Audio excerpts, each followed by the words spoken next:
Okay, it was showing. Here we are. We're live. You just hit a button. You didn't warn people. You just push buttons. We are ready. You We're just push ready to buttons all willy nilly, and now I got it. All right, I wasn't ready. What else is new? Welcome to Morelia Python Radio, the holiday show, the last show of 2020. Thank God. I mean, yay.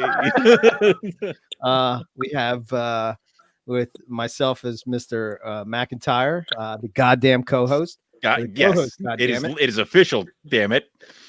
You know, I'm making sure that there are several other people here, and I want to make sure that they're not trying to, get the crown off my head.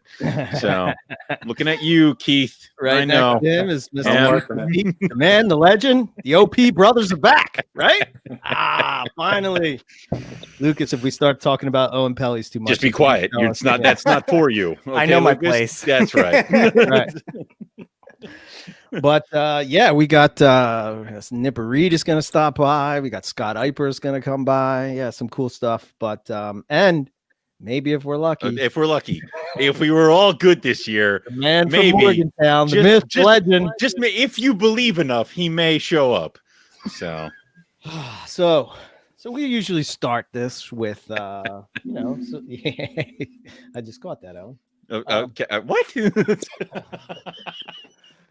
How much pregame did you do for the show? You have to be honest with me. How many cocktails did I have before the show? What? That one. is what pregaming. I mean, that's a very sophisticated way to talk about pregaming. I imbibe several cocktails. I'm a musician, not of course. All right, I'm sorry. You drink after the show, not before it. You got to do one or two before the show, and then after the show, all bets are off. Yeah, thank you. Takes it off a little bit. Pre-gaming. Yes. Okay. So we are. I'm pumped. I love this show. This is my favorite show of the whole year. Like we just get to not worry about outlines, and we just get to shoot the shit. If you're like me though, you don't worry about the outlines anyway. Oh yeah, that's true. That is you just kind of Weird corner shows. Oh no, I'm sorry. Oh my shots God. fired. Oh my God. All right, no. You must have done a lot of free gaming before we got on.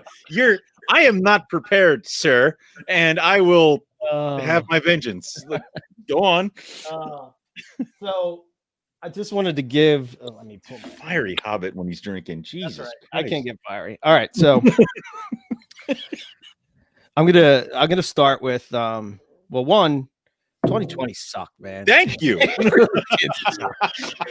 a shitty year. It was at least three of us should have been into Australia at least two more times during this year. God, because I don't know if Keith and I can make it as much as you two, but you'd miss us. It hurts my heart. But yeah, we did get to go to West Texas, which was cool. Yep. So let's do a little bit of stats for the show. So last year, I researched this. We had 744,463 downloads. What is wrong with you people? I mean, thank you. Thank you for listening. Which is awesome. It is insane. Yeah, I don't understand. Some of that does tie into the back catalog. But it's still there. It's still us. We are. And the cool thing is that I don't know what other animal podcasts are out there, but we're routinely in the top 30 of animal podcasts on podcast apps. So this is pretty cool, right? It's good. Yeah, it's not bad. It only took us 9 years to do it, right? So for all you fellow podcasters out there, holy shit. This is episode 34. That is adorable. Ouch. But yeah, I mean, I think we've had some pretty good shows this year. I think over the time, we talked to some awesome people. We're going to talk about things like the highlight of 2020 for us, the top 3 guests or shows of 2020 for each of us, favorite episode from another podcast, and what you hope to add to your collection in 2020. That's a trick question. There are no other podcasts. Move on. You. Okay. What do you want to do in your reptile room? Right. Who's your favorite reptile personality of 2020? Me. Of course. And what's the favorite animal you produced in 2020? And what's the coolest piece of equipment that you added to your reptile room in 2020? So that we're going to talk about that. And of course, we will air grievances. Yes, that's where we become insane. We're going to lose so many listeners when we air these grievances. And, but, we usually take all year to settle all the libel cases. and then we're back at it again. So, yeah. So how do you feel, Owen? A whole 9 years. I mean, I feel pretty good. It's just going to be a therapy session. I feel good. Yeah, talk to me, Owen. How are you handling the stress of going life? on? It's right here is how I handle the stress of life, but I got you. I feel good, dude. Like it's been a crazy asinine year, even outside of reptiles, and then inside of reptiles, shit has been crazy as well. So, but it's been fun. So I'm excited to get into next year. The breeding season is well underway. I'm pairing stuff this weekend because I'm tired of seeing everybody else with like pictures of locked and stuff like that, and I got nothing. So, I'm feeling good. It's going to be exciting. We have to start right from the gate. No, and I have to welcome a very special guest. He is bitch. He has his rolling rock in hand, and he is ready to air some grievance. No. Here we go, and I welcome Mr. Jim from Morgantown. Here he is, the one and only, the man himself. Quite the list here. Yeah. Holy shit, he's got a copybook.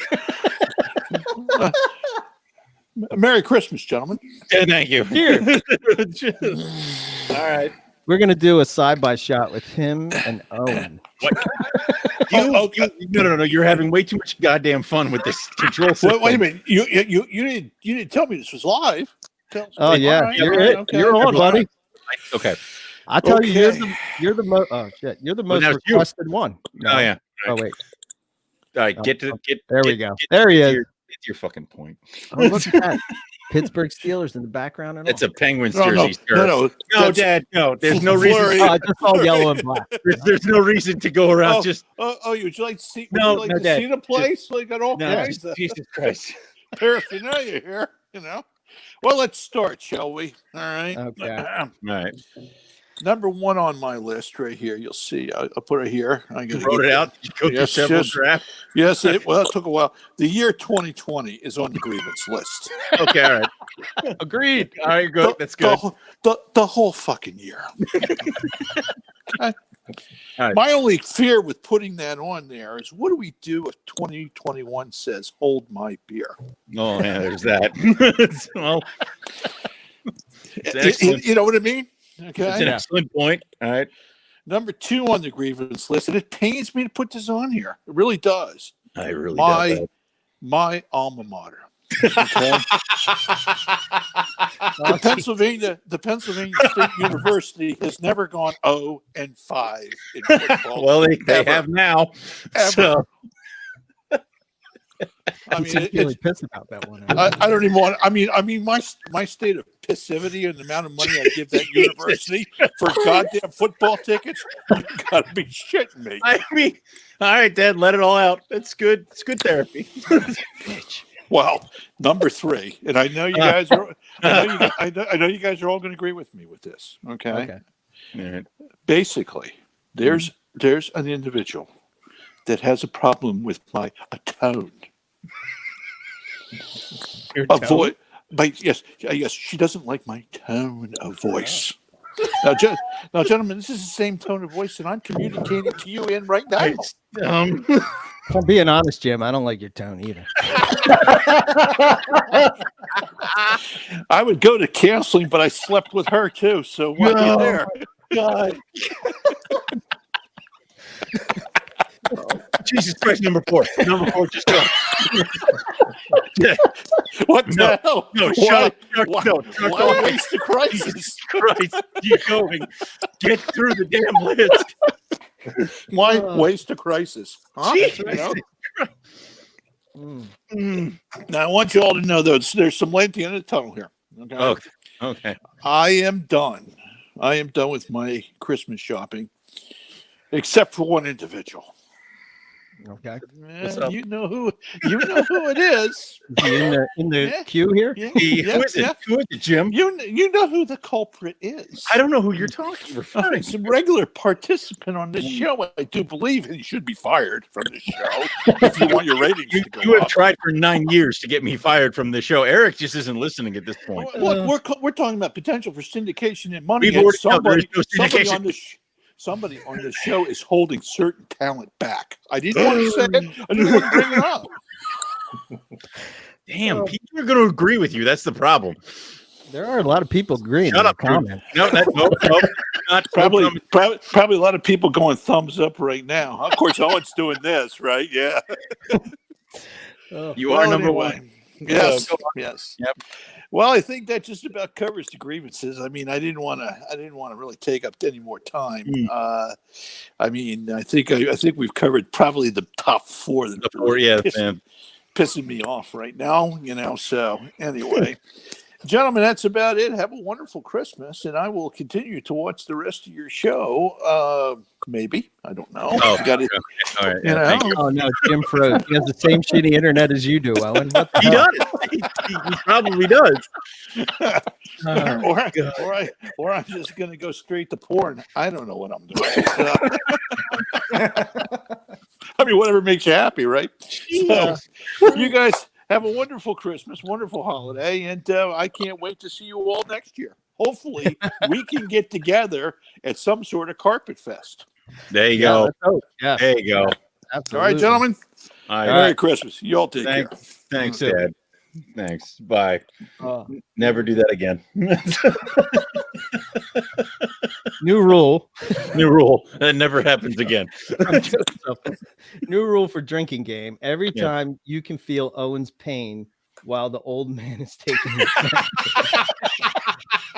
You're going to put that up there. There we go. That is a new rule. That's a good one. Right. Of course, if you could count how many times I have to say Jesus Christ as he's speaking, no, you'd be dead. I only have one grievance, right? Mm. I'll just go next, right? Oh, okay, because I have several. I'm buying fucking paper towels and toilet paper, man. Has nothing to do with COVID. You don't shit yourself from it. What the hell? I kind of, how many times I've threatened to go to your shop, right, and cause trouble, or just wander around the store and stare at the security cameras, knowing that you're on the other side. This would be one of those, I kind of wanted to go this year and be like, do you have paper towels? Can you ask Eric? And but the problem is, I fear you'd come through the office door and just hit me. So it's because now you finally have something you take your rage out on. But dude, it's nuts. You need a podcast network just for Jim. He's going to be the final. Or we don't, and we can just move on. Deep thoughts with Jim. No. Oh, that's great. But in seriousness, 2020 sucked. It did. But I'm not going to grieve anything except for the paper towels. And here's why. Because people that I cared about got COVID and they're still here. So I'm thankful for that. I got a rough scale python. I'm thankful for that. We went to West Texas. I'm thankful for that. I don't know. I can't really grieve anything this year. I know I'm cutting. Give me some drinks or whatever. Maybe towards the end of the show, I'll have some shit come out. We'll circle back round to you, and we'll see how you feel later. Yeah, this is true. But yeah. I don't know. What do you got, Owen? Good. I'm glad you asked. So, oh no, it logged me out. I filled up the list of you gave me 5 slots.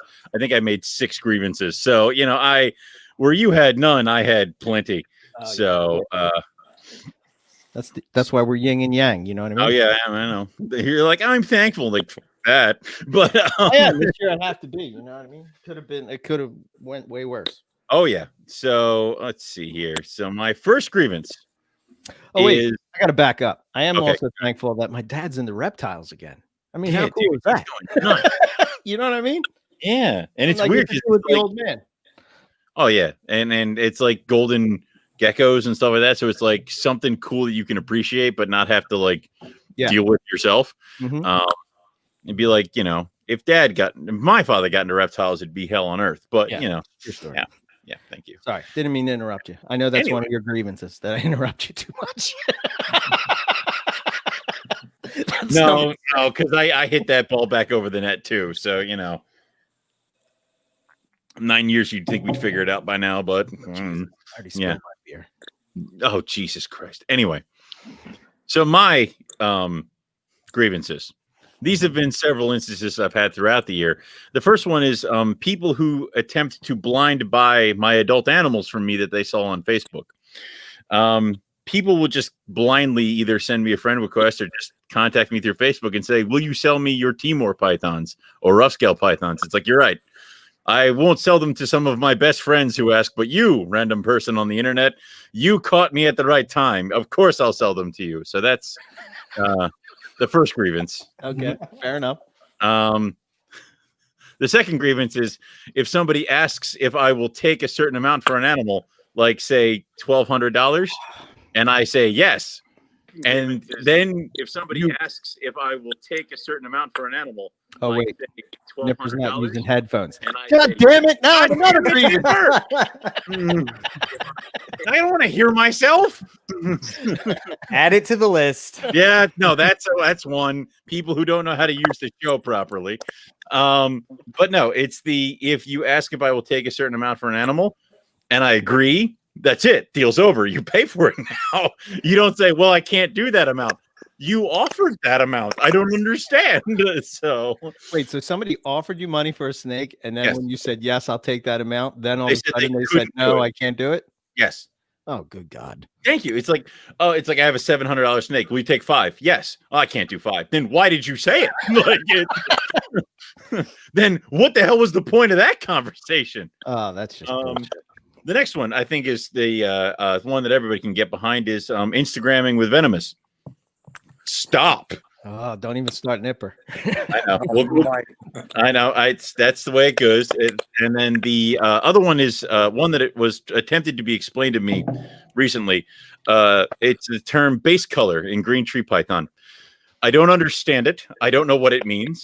Apparently, it's the color that the snake is between the scales, which I still don't understand.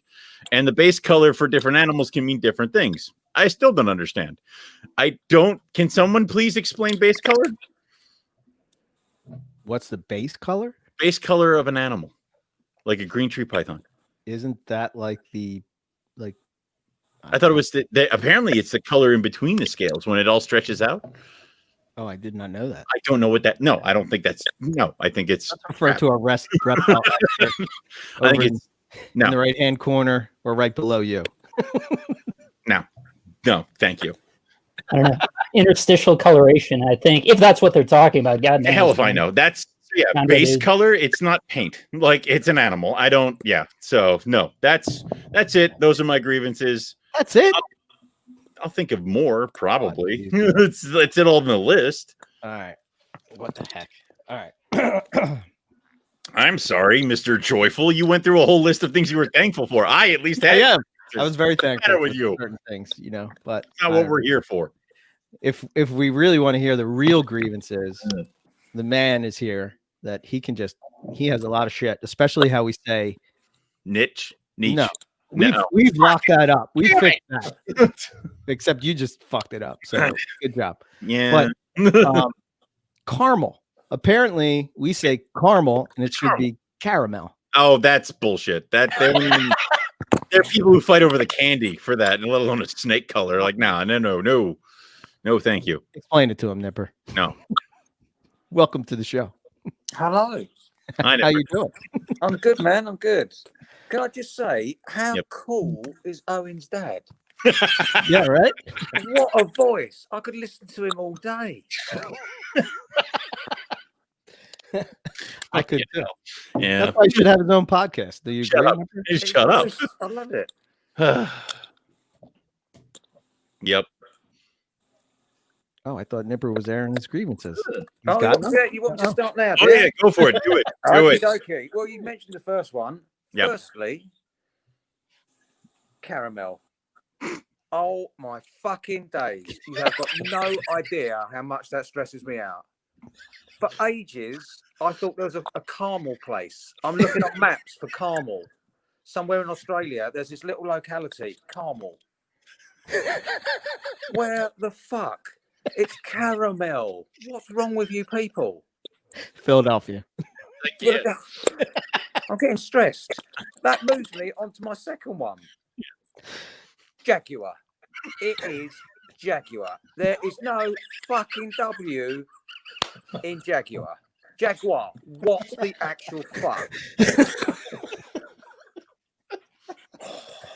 Okay. Deep breath. I'm getting there. I'm getting there. Okay, good. Again. Papuan. Any of you motherfuckers say Papuan again, there will be trouble. There is no ooh in Well, you got the wrong podcast. No, yeah, well, I mean, or Papayan. If I hear it again, I'm going up a water tower with a high-powered rifle and a little Mars. I'm telling you, not good. Thank God we're on this side of the ocean. But go on. Oh, anyway, I'm starting to feel better. It's nice. It's good. It's a big one. Red tigers. They're not fucking red, and they're not tigers. Okay. At best, they're a kind of mingy brown color. That's it, with a few stripes. They're not fucking red. Is that what we should change the name to? Mingy brown tigers. It's good. I've got a long list. He's not listening, Nipper. Pisses me right out. So, another thing. While I've got your attention, Okay. Use some fucking Latin. What's wrong with you people? Yeah. Nobody in Europe would use a common name. Everybody uses Latin so that everybody from every different country knows exactly what you're talking about. Well, it depends on what papers. Nope. I'm not getting invited. Nope. Don't be starting. There will be no. That was sorry. Backing up. It's like your names for scrubs mean jack shit anywhere else except America. You just make them up. They are made up. I mean, he's not wrong. True. Now, here's another one specifically for you two, and this is a big one. Okay. When somebody mentions on your podcast an American species of snake, I don't want to hear either one of you go, "Oh, I've never heard of that." Learn your fucking shit. Ooh. I have yet to hear an American snake mentioned on your podcast that I haven't heard of, and I've never herped America yet. Sort your shit out, boys. All right. Moving on. Okay. Now, listen very carefully to this one. This is particularly for Eric and Owen and Rob. Oh. Listen to this. Stop herping the US without me, you motherfucker.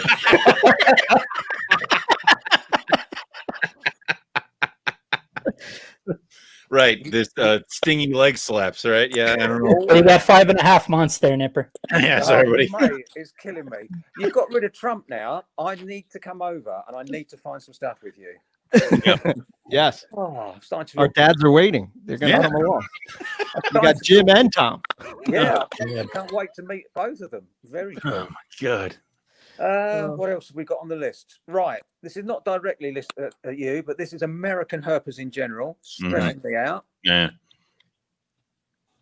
Stop listing snakes as full species when they're not full species. I'll give you an example. Crotalus atrox tortugensis is not Crotalus tortugensis. I start looking for stuff. It's not an actual species. It's just people liking it and thinking it should be a full species. Stop it. Got it. Okay. Okay. A bit of positivity. Niche. Hear how I'm saying that? Niche. Yeah. Is better. Okay. We've improved, right? That's very, very good. I take your grievances to heart, Nipper, and I work on them all year. I just kind of go with it. It fills my heart with joy. And the prostitutes are very grateful in my area. And that's it, chaps. I mean, that's what we try to do. It's like a lovely therapy session. Thank you for that. You feel better now? I feel a lot better, yeah. It is half past midnight in the UK at the minute, so I'm a bit tired and grumpy. But overall, much better. That's Okay. good. Dream of rattlesnakes tonight. Yeah, man. Oh, when I you come will. to the U.S. I will. Awesome. Oh, that was great. God, that hurt. I know my stomach hurts. Oh my God. Oh dear, oh dear, oh dear. Oh, I think Nipper froze. I don't know. No, you're just not pushing buttons. I'm still Oh there. shit! There we go. All right, there we go. There you go. We do have somebody else that is he's going to air some grievances. I bet. Probably. And he's probably going to hand it to me and you, particularly Owen. This is Yeah. Scott Piper. Yeah. Welcome, Scott. Oh, thanks, Scott. So it's G'day, midnight kids. where Yeah. Nipper is, and it's probably like 5 a.m. where Scott is. Yeah, well, no, it's actually only 10:30 in the day at the moment here. Oh, So- okay. Oh, shit. You did not do that right. So, First grievance. so first grievance, and this is directed specifically at you, Owen. Oh, shit. Oh shit. It's a fucking colubrid. Colubrid. Yes. Colubrid. What the? I don't. It's, yeah. Yes. Yeah. And then Eric gave in last named week. after- Yeah. What the it's hell? literally named after did. the genus. Fucking. It's not named after Colubra. Colubrid. It's a fucking colubrid. Got All right. If you're gonna do a podcast about it, learn how to fucking pronounce it. Fuck me dead. And Papuan. We already covered that. We already got yelled at. Yeah, no, you get yelled at again. That's worth Okay, twice. okay, second. Twice. Okay. Right. Okay. Yeah, I second Nipper's taxonomy fucking issues as well. Like, what the fuck? I feel your pain, man. Oh, fuck. I don't even know what to say. It gives me a fucking aneurysm. And then, why can't people pronounce the fucking I correctly on the end of a scientific name? I do not understand it. It is so fucking simple. It's not Brettle, it's Brettle. Brett A Ali. single I, an I on the end of the name is pronounced a fucking E. Yeah. You guys apparently like these fucking things, but no one says it right. It's like, what the fuck? Oh, fucking hell. And you know what? And the other thing is too, red carpets. Mm-mm. The only red carpets are fucking Brettles. And even then, those cunts are fucking orange anyway. So, oh, fucking hell. Anyway, that's all right. How's things going, guys? Merry Christmas and all that. Pretty good. Oh They gotta man. come in and get it all off, and then they're like, oh, hey guys, I didn't see you there. It's like, oh, God. So, because I can't find an Owen Pelly python, I got one fucking tattooed on me fucking arm. So, Nice. you know, but that's all right. And Maybe one you know, day the you'll people come that are up and using take that these fucking name timelines. Narrowine, bloody idiots, they can't get it that right either. People are going to start using the word Narrowine as a genus name for fucking Owen Pellies when it's actually fucking Noctophyla python because it was named fucking 8 years earlier. Fucking morons, you know. And they wonder why That's you a hell guys of a struggle name, with though. taxonomy. What's that, mate? That's a hell of a name to pronounce. Noctophyla python. Yeah. Ah, it's all right. It's fine. It's the same thing like people going, oh, I don't want to use Varanus stigma from fucking mangrove monitors. Well, Indicus is now restricted to Ambon. Get the fuck over it, idiots. It is what it is. The name is what it is. Fucking cocksuckers. Wait, we had one from Brett, and this particularly pertains to me and Owen. Water pythons. Water pythons. It's called I water. hear nothing wrong with that. I don't know. Oh, what no, you're Keith, talking did about. you say water or do you say Yeah, wow? well, yeah, Keith. What? Okay. That's even worse. So I Jersey. that's You guys- Jersey accent. You guys can say Wawa just fine, but you can't say Dude, water. don't fuck with Wawa, Yeah, man. See, there it is. like, you know, that's Why don't, I'll kill why don't you just hookers. call them Fuck shit Wawa. snakes that piss all over you when you pick them up? because it takes too long. I mean, yeah, it's the longer name. Hey. Or you could just say Fuscus. Yeah, we could. Yeah, we could. Well, I'm going to take to heart what Nipper said, and I'm going to stop saying like well, I have to work on it because I say bread lie, so I'm gonna say bread Lee. Bread Lee, yeah. That's gonna take me a while, Scott. You gotta understand. I have like 11 years of saying bread Lee. See, I already said it. Woohoo! No, wait. No, people will message you on the past podcast and say you can't pronounce bread a lie wrong. Fucking hell, idiots. Yeah, but we found an Owen Pelly and you didn't. So there. You fucking live there, and we just came on a whim and we found it. you knew that. Now what? Mate, even the dumbest fucks can get some luck sometimes, mate. What do I say? There's 1, 2, 3, 4 people in this group that found an Owen Pelly. The other 3 of you, shame. Grievance number 1. Yet. I haven't even been to the country. Sorry, Lucas. So I would argue the point that only one of you found the Owen Pelly. The other 3, Doesn't the matter. other 3, you had on the coattails of somebody else. So Keith got it, and the rest of us were just kind of there. Exactly. No, that was That's all right. I lost my fucking Bullshit. phone on the mountain. Bullshit. It wasn't a Put it team back effort. there, right? Uh, And yeah. Keith said, "You know what? We should look up." And look, there it was. Like, holy shit! So what is it like to literally travel from one side of the globe to the other to get within fucking 40 feet or something and still not get to be able to hold it? Fuck did. Well, we had one the next night, so it wasn't that one. Didn't want to, Scott, unlike the Australians, right, who are obsessed with laws, but then also obsessed with breaking laws. They're a culture predicated upon establishing too many laws and then breaking all of them wantonly. We didn't want to do that, being outsiders, didn't want to run the risk, but fortunately held one the next night. Great stuff. Didn't break any laws. All good. That was the legalese that we have to put into the episodes now. Oh man, stop. He stumped Scott. Scott's Yeah. like, Would you? Yeah. No. Would you actually like to know the fact that you actually did break the law?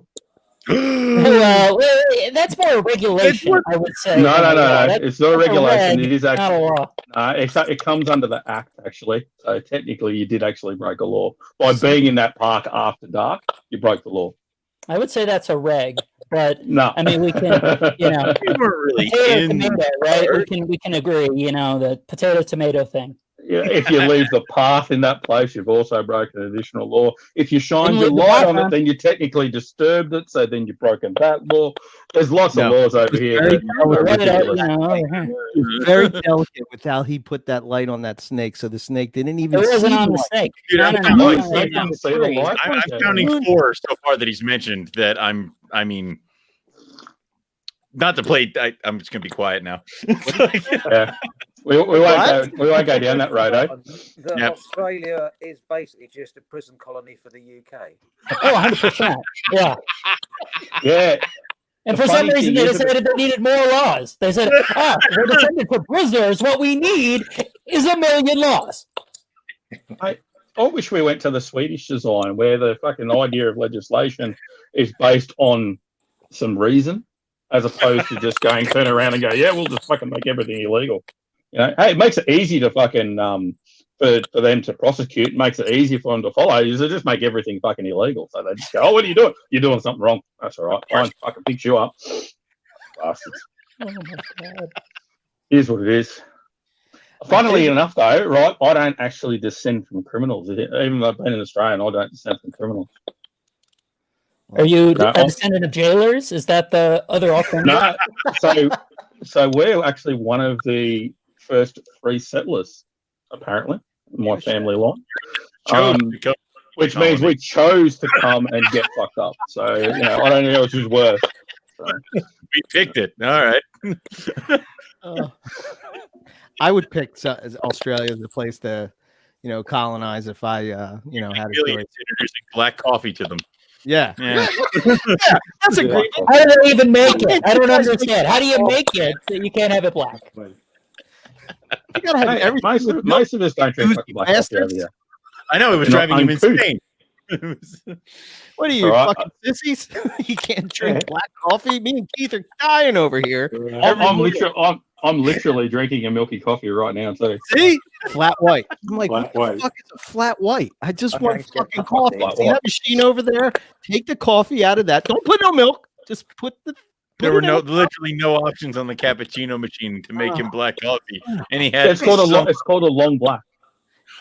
See, we just didn't know the language. Hell? You've been holding Called a on. long black. That's what it's called. So you can have an espresso, which is a little one.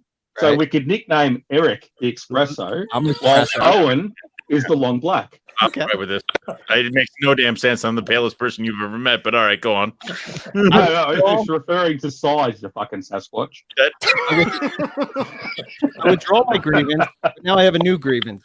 I don't Yeah, what's understand that? why you hadn't filled me in with that since I complained for the fucking 3 years about finding a fucking black coffee. Scott's ordering it. And he's like, fucking like, moron. I'm gonna fuck with him. It's not hard. Ask for an espresso. Or just did. ask for I a asked black. for They'll go, 10 times. okay, fair enough. I said, just don't put anything in it. Just black. Just black coffee. That's it. This was like a 15-minute ordeal. The first day in Darwin for Keith, he just was totally blown away by the situation and just I looked at didn't me know and what to said, do. What did she say? Oh yeah, that's when we went to Hungry Jack. He ordered the sandwich and he's like, I'll have some lettuce. And then they made him a grilled cheese with lettuce. And he goes, why? It's all tasted- melted. Fucking what? Droopy. A grilled He's like, cheese "Whoa." with lettuce. We were when we Okay, were must by have too many beers the night before, eh? when we were at Cahill's Crossing. I ordered an iced coffee, and they literally gave me a milkshake. I'm like, what the Ice cream, chunks. Over ice cream, yeah. oh dear. But Have you ever Pretty tried good to though, get right? a decent cup of tea in America, though? You No, people we've do never not actually- know how don't to drink make tea. They don't know what tea is, Nipper. They do not. They No. serve you up. It's normally Lipton's yellow label bullshit that nobody that actually drinks tea would ever drink. In And a they fucking serve it tea bag, no doubt, as well. The fucking in a muppets. tea bag, in a glass. All not of a this is fucking wrong? cup. I don't follow. Yeah, and the fucking have you noticed too, right? Whenever you ask for a tea, it's cold. Yeah, They give you a make it cold with fucking lukewarm tea. water. Like some child has cried on it instead of actually making it with hot water. Ridiculous.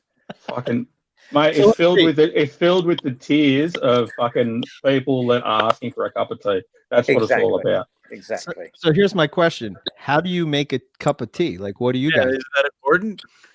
Well, it's Keith? obviously- So, look, I'm gonna say here how to make a cup of tea, and then Nipper's gonna say I'm completely wrong.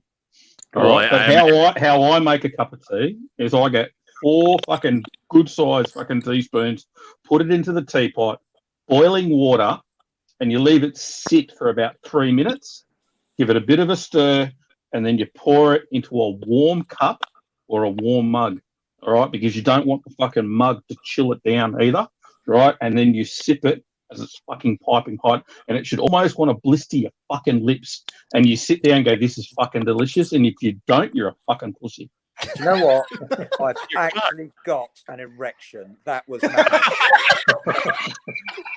That's 100% spot on. Take note, people. That's how you make tea. Oh, that's great. Right Wait. now, the other Australian version of it is right, and I've Right. got a billy around. Is you do it over a campfire, right? And you put 8 spoons of tea into it, right? Mm. 1 teaspoon of sugar, 8 teaspoons of tea, right? Onto the fire, and you leave it sit onto the fire, and then you take it off, and you've got to use a fucking tea towel to hold the bottom of it, and you pour it into a cup, and you can leave it sit on the fire the whole time. It's fucking fantastic. So it's just boiling away nice and low, and you just keep drinking, and you're just like, this is fucking manna from heaven. It's exactly how you should have a cup of tea. If I was in And the it's got more caffeine in it than coffee as well, so it keeps you fucking going. Hell yeah.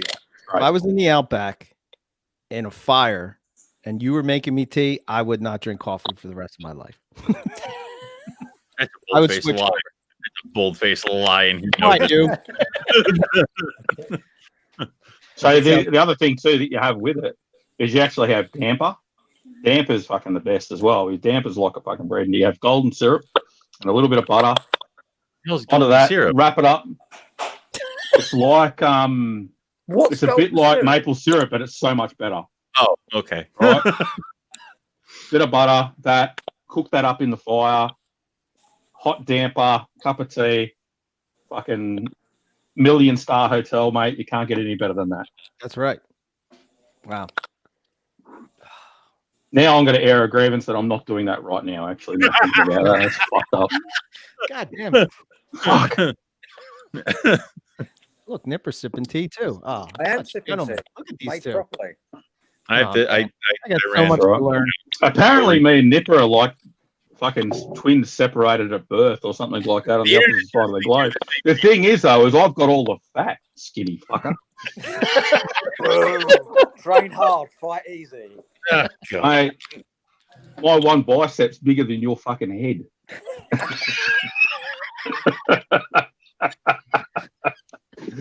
Fair enough.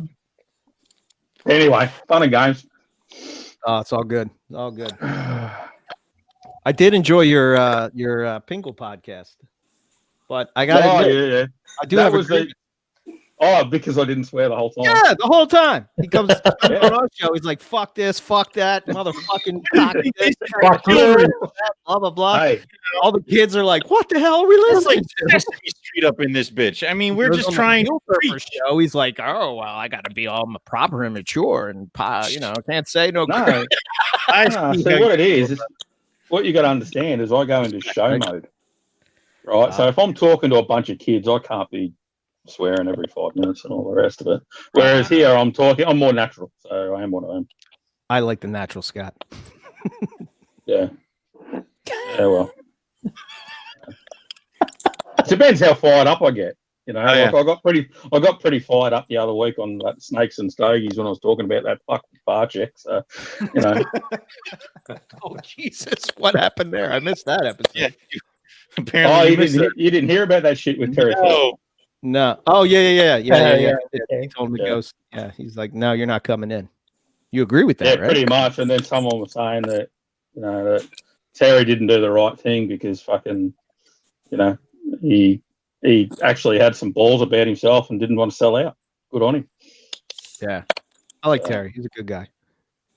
Yeah, no, he's I a did good that Pingle podcast, Scott. The one disappointing bit was that they yada you getting 30 centimeters of bowel removed. Didn't like, that's going good. I just got a little dehydrated. Again, grievance one for me. Mine isn't a list. We'll just hop around as it comes up. But is if on a podcast someone says something horrific or appalling, like Mark O'Shea on people die. I love this one. Yeah, coming on there, and he mentions that people on multiple expeditions of his have died, and the hosts were just like, yeah, that's fine, we'll move on. Like, no, that's a stop point. We need to go back. Oh, care to elaborate on that, Mark? In the same way, Scott, really, you failed to drink a little bit of water, and you got, a third of meter bowel pulled out. I think you yada that, buddy. That's cool. Yeah, Next. well, what do you want to know? Do you want to know the actual story? Yeah, come on. Yeah, all right, cool. All right.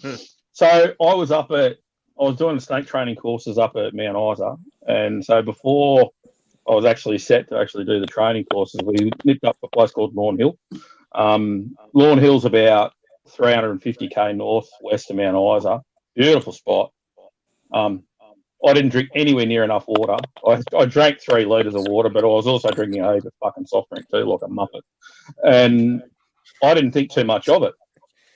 Anyway, couple of days later, I realised I hadn't taken a shit. Didn't think anything of that. I was too busy chasing snakes and training people up, catching venomous stuff. Get back to Brizzy a week later, and I wake up with this horrendous pain in my gut. And I go into the hospital thinking, oh, yeah, all it is kidney stones. I've had kidney stones before. And it wasn't kidney stones. It was an intussusception of the bowel. So what that is basically where the bowel telescopes over itself. And between the 2 folds of tissue, the bowel died. And so they did a radiograph. They did an ultrasound. Nothing was there. They go, oh, we're going to have to go in. And I said, well, he goes, oh, do you mind if we go in and if there's something bad, we're going to have to take it out? Do you give consent? And I said, well, you're the fucking quack, mate. You make the call when you're in there. You work it out. At the end of the day, I don't want to go back under. If you got to fucking take it out. You just do it. You still don't drink water. And so, yeah, my wife, yeah. Get him tied. Yes. So anyway, so I'm sitting there and I was like, all right. And I remember looking down at my gut and looking down thinking there's only going to be like a 4-inch fucking cut or something. 14 inches of fucking cut later. big zigzag halfway through me belly button, the fucking bastards. They're stapled back together, right? That sucked ass. Anyway, so I'm sitting there going, oh, I'm in a hell of a lot of pain and all the rest of it. So my wife has gone and dragged Cogger and 3 or 4 other books off the fucking shelf, right? Carried them up through the fucking hospital, tried to find me and all the rest of it. So she's lugging these books around. I'm half doped out on fucking morphine and all the rest of it. She's turned up and I've said, I'm in a kind of a mood. I don't want those books. You can just take them home. I think she wanted to smother me at that point. And who could blame her? So now, every time I'm going anywhere, have you drunk water? Have you got water? Yeah, fair enough. That's a fair call. Yeah. And, you know, I turn around and not only is it my friends that are asking me, have I got water? Because she's got them all running scared. I can see that. She'll turn around and she'll ring people and go, and I'll have people randomly come up to me when I'm out herping going, you got water? You got water? Some random dude on the trail. Yeah, you got water? Who the hell are you? Oh, no, it's people I got away with, but they'll ask if I've actually got fucking water because Ty's already told them to make sure you're drinking fucking water. Not fucking soft drink, drink more water. Right. And you know what? Fair enough. Yeah. Absolutely fair enough. Because as much as I would like to say that I'm a good patient and all the rest of it, I was an asshole. I was a bastard. I didn't mean to be. It was genuinely that I wasn't trying to be a bastard, but I was a bastard. And I really do apologise to her, and I've apologised so many times. And people go, have you ever got a regret in life? That's my one regret, being rude to my wife at that point in time when all she was trying to do was give me hurt books in the fucking hospital. It was pretty rough. So essentially, drink more water, don't get an infected, a blocked up bowel, and you'll feel 100% better. The more you know. What else do you want to know? What other grievances? What other horrible things do you want to talk about? Almost broke my leg falling down a waterfall. What the hell were you doing in the water? No, wait. I was out herping. Yeah, I figured it out. Okay. Yeah. See, you guys talked about that one more on the show than you did the bowel. That was the part that threw me off. Yeah. So, look, it is what it is. What can you say? None. You know, it'd be like how if I went after the Owen Pelly Python, I'd fall and there'd be 2 hobbits and a Keith trying to get my dead Marty down the mountain. You know, I've only got to get you to Cahill's Crossing. Yeah, I would do that. It'd make for a good video. Yeah, don't cut away, no matter what happens. TikTok gets all the likes. If I regain consciousness, just keep going. I think I don't know, Keith. Do you have grievances? Do you have any grievances? My only grievance I can't get eggs out of that black fucking snake. I'm trying all I can, man. No, Keith, no, don't do this. Don't go down this road. That's my biggest grievance. Hey, this year sucked, let's face it, but we've all been in it together. Yep. There hasn't been one person called out, it's all of us. So the only grievance I really can say it's been haunting me for the last 7 years is getting eggs from that black fucking snake. You added a ton of animals since we got back from Australia, dude. Like you jumped back into jungle carpets. When was the last time you had a jungle carpet as opposed to the Dilatans? Probably 92 was the last year I had. So you got back into Morelia. You picked up fuscus. Yeah. Got rainbow boas. Got all kinds of new stuff. Yeah, dude, and it's just. But the bowl and the emeralds are probably the 2 things that I just try every year, you know, and everything else is just for fun. I do have another grievance. You know what other grievance I have?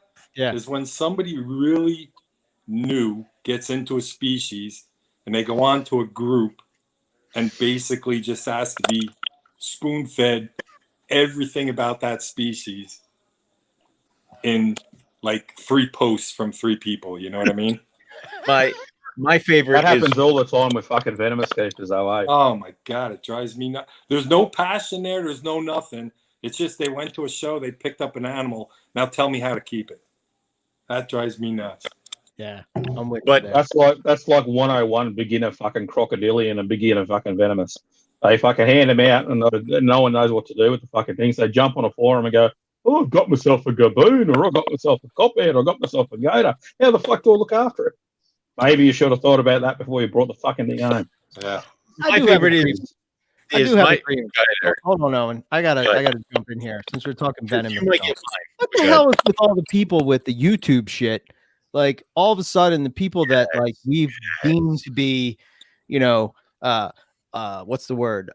Unprofessional, not putting it in a good spotlight of Venomous, and then all these, like YouTube stars decide, oh, we're gonna put him on our channel. What the fuck? Unleash your anger. Do it. Like, I mean, am I wrong? Like, no, keep going. Highlighting the people. It's just like Scott said. He said it. I see. He said it in some. I don't know if he said it in the chat or in a video or whatever. But like, keeping Venomous is boring, right?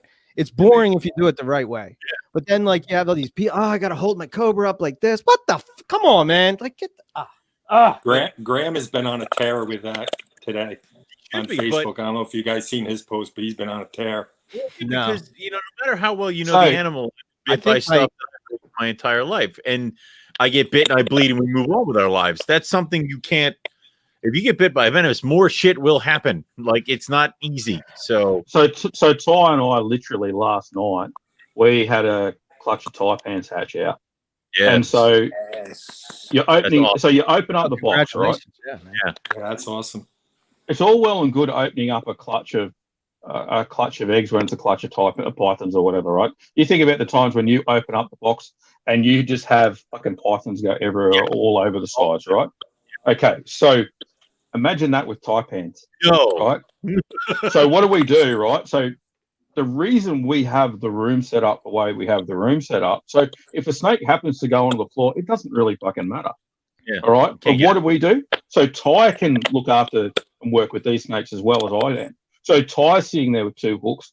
I'm sitting there with 2 hooks. We've got 2 bins, right? And we're hooking the snakes out and putting them in the bins individually so we can get them into a container that's high enough so if the snakes come out, it doesn't really matter, right? But it's all about being professional. Now, we could have filmed that and all the rest of it, but then we start concentrating on what's going on in the fucking background instead of concentrating on the job at hand, which happens to be moving some of the most dangerous snakes in the fucking world. Yeah. So rather than playing that for people on a fucking YouTube video or something like that, you do things the right way. Right. It's not fucking hard. Right. That's a difference. But you know what? It's boring though, and that's the thing. Yeah. Because you're not actually going to make it look more exciting than it should be, or make it look or whatever. People have an issue with it because people don't want to watch stuff that's boring.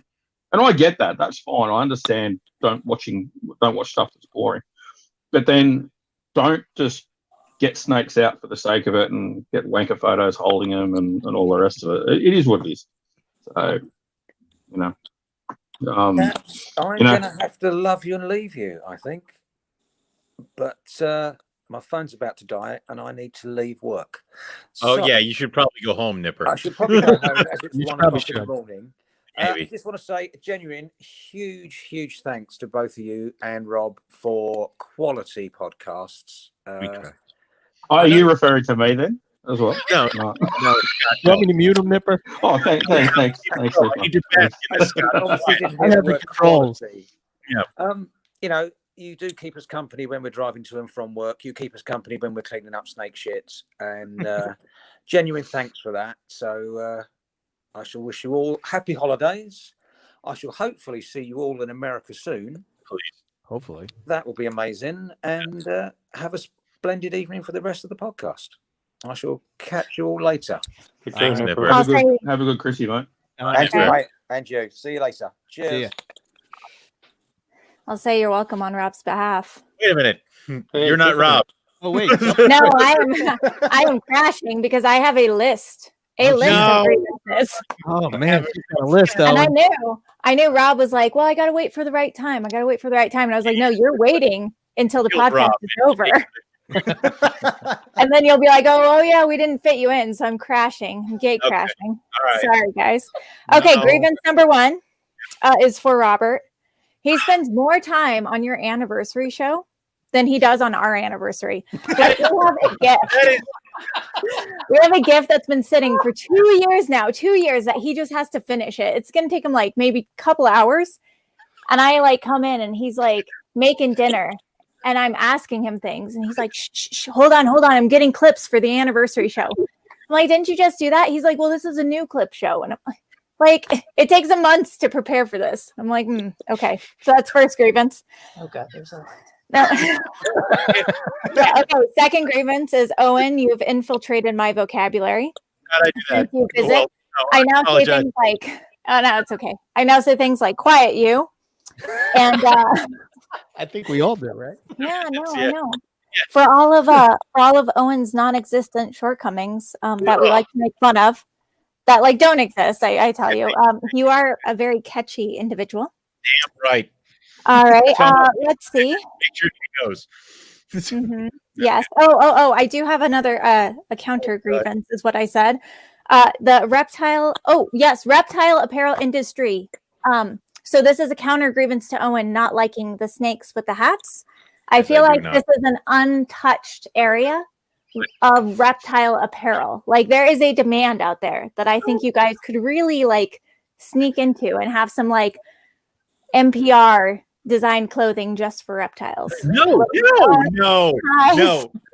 Mini monitor hoodies? No, that is never. Monitor hoodies. Never will I do this. Never will I approve this. Right. Okay. All right. Last one. I'm establishing myself self-proclaimed official safety officer for NPR. Nice. Only because every time you come, You and Teresa have kept me alive several times. So it's, I don't rely on Rob and Eric. I rely on their wives to keep me alive. Yes. Rob just said in conjunction with Teresa, and you're right. Like when you guys are in Australia and Keith is there, Teresa wins. I had expected that if I fell down, Keith would start pulling out like a gurney that Teresa packed that he would start assembling for me to take us down. So it's right. Good. Oh, that's great. Right, it's true. However, the only caveat is I will not be responsible for stupid behavior. So if you, there you go. Yeah, so I'm not liable. I'm just like there to pack first aid kits and remind you to drink water. Yeah, that is true. Yeah. Okay. That felt like a shot. The first thing we did, we got on the door like drink water because I'm not dealing with your sick asses if you have altitude. So, all right, God, I'll drink the water. That is fair. I did say that when you were here. First thing he ever said to me, drink water. All right, God. Wait, Owen, I have. Is that the cage that the retic broke out of? One of them.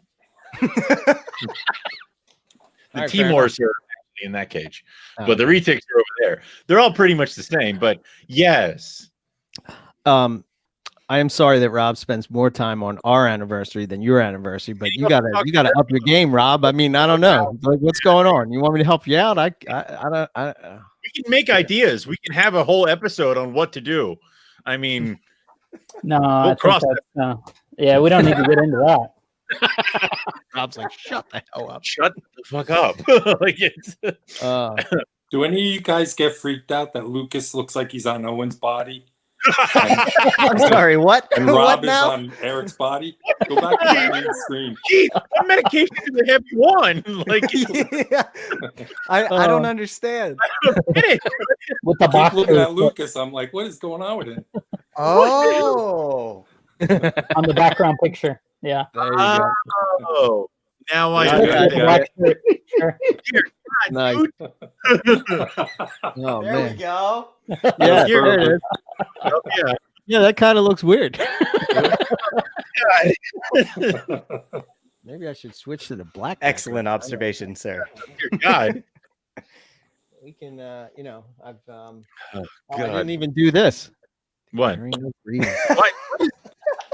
stop playing with buttons. Like you know, I love buttons. I know we're getting back into the realm of. How's that? That's better. There we go. I don't know why we're doing leaves, but anyway, did Lucas give us our grievances? He did not. He's I have up not on the yet. hot seat. Yeah, He's the new NPR network, guy. Intern. He has a whole Hello, bunch of my name is Lucas. I'm 12. Good start. They let me sit at the big boy table this year. You're still more mature than Owen. And I say water correctly.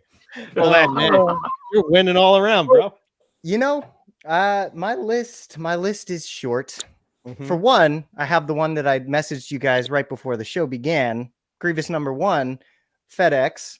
I guess the fact that COVID has just absolutely ruined the shipping apparatus of the country, I got to give a little bit of slack. But today they delivered my incubator 4 days earlier than they told me they would, without notice, and they left it on the street. On the curb, on the street. Didn't knock on the door, didn't ring the doorbell. I didn't even know it was there.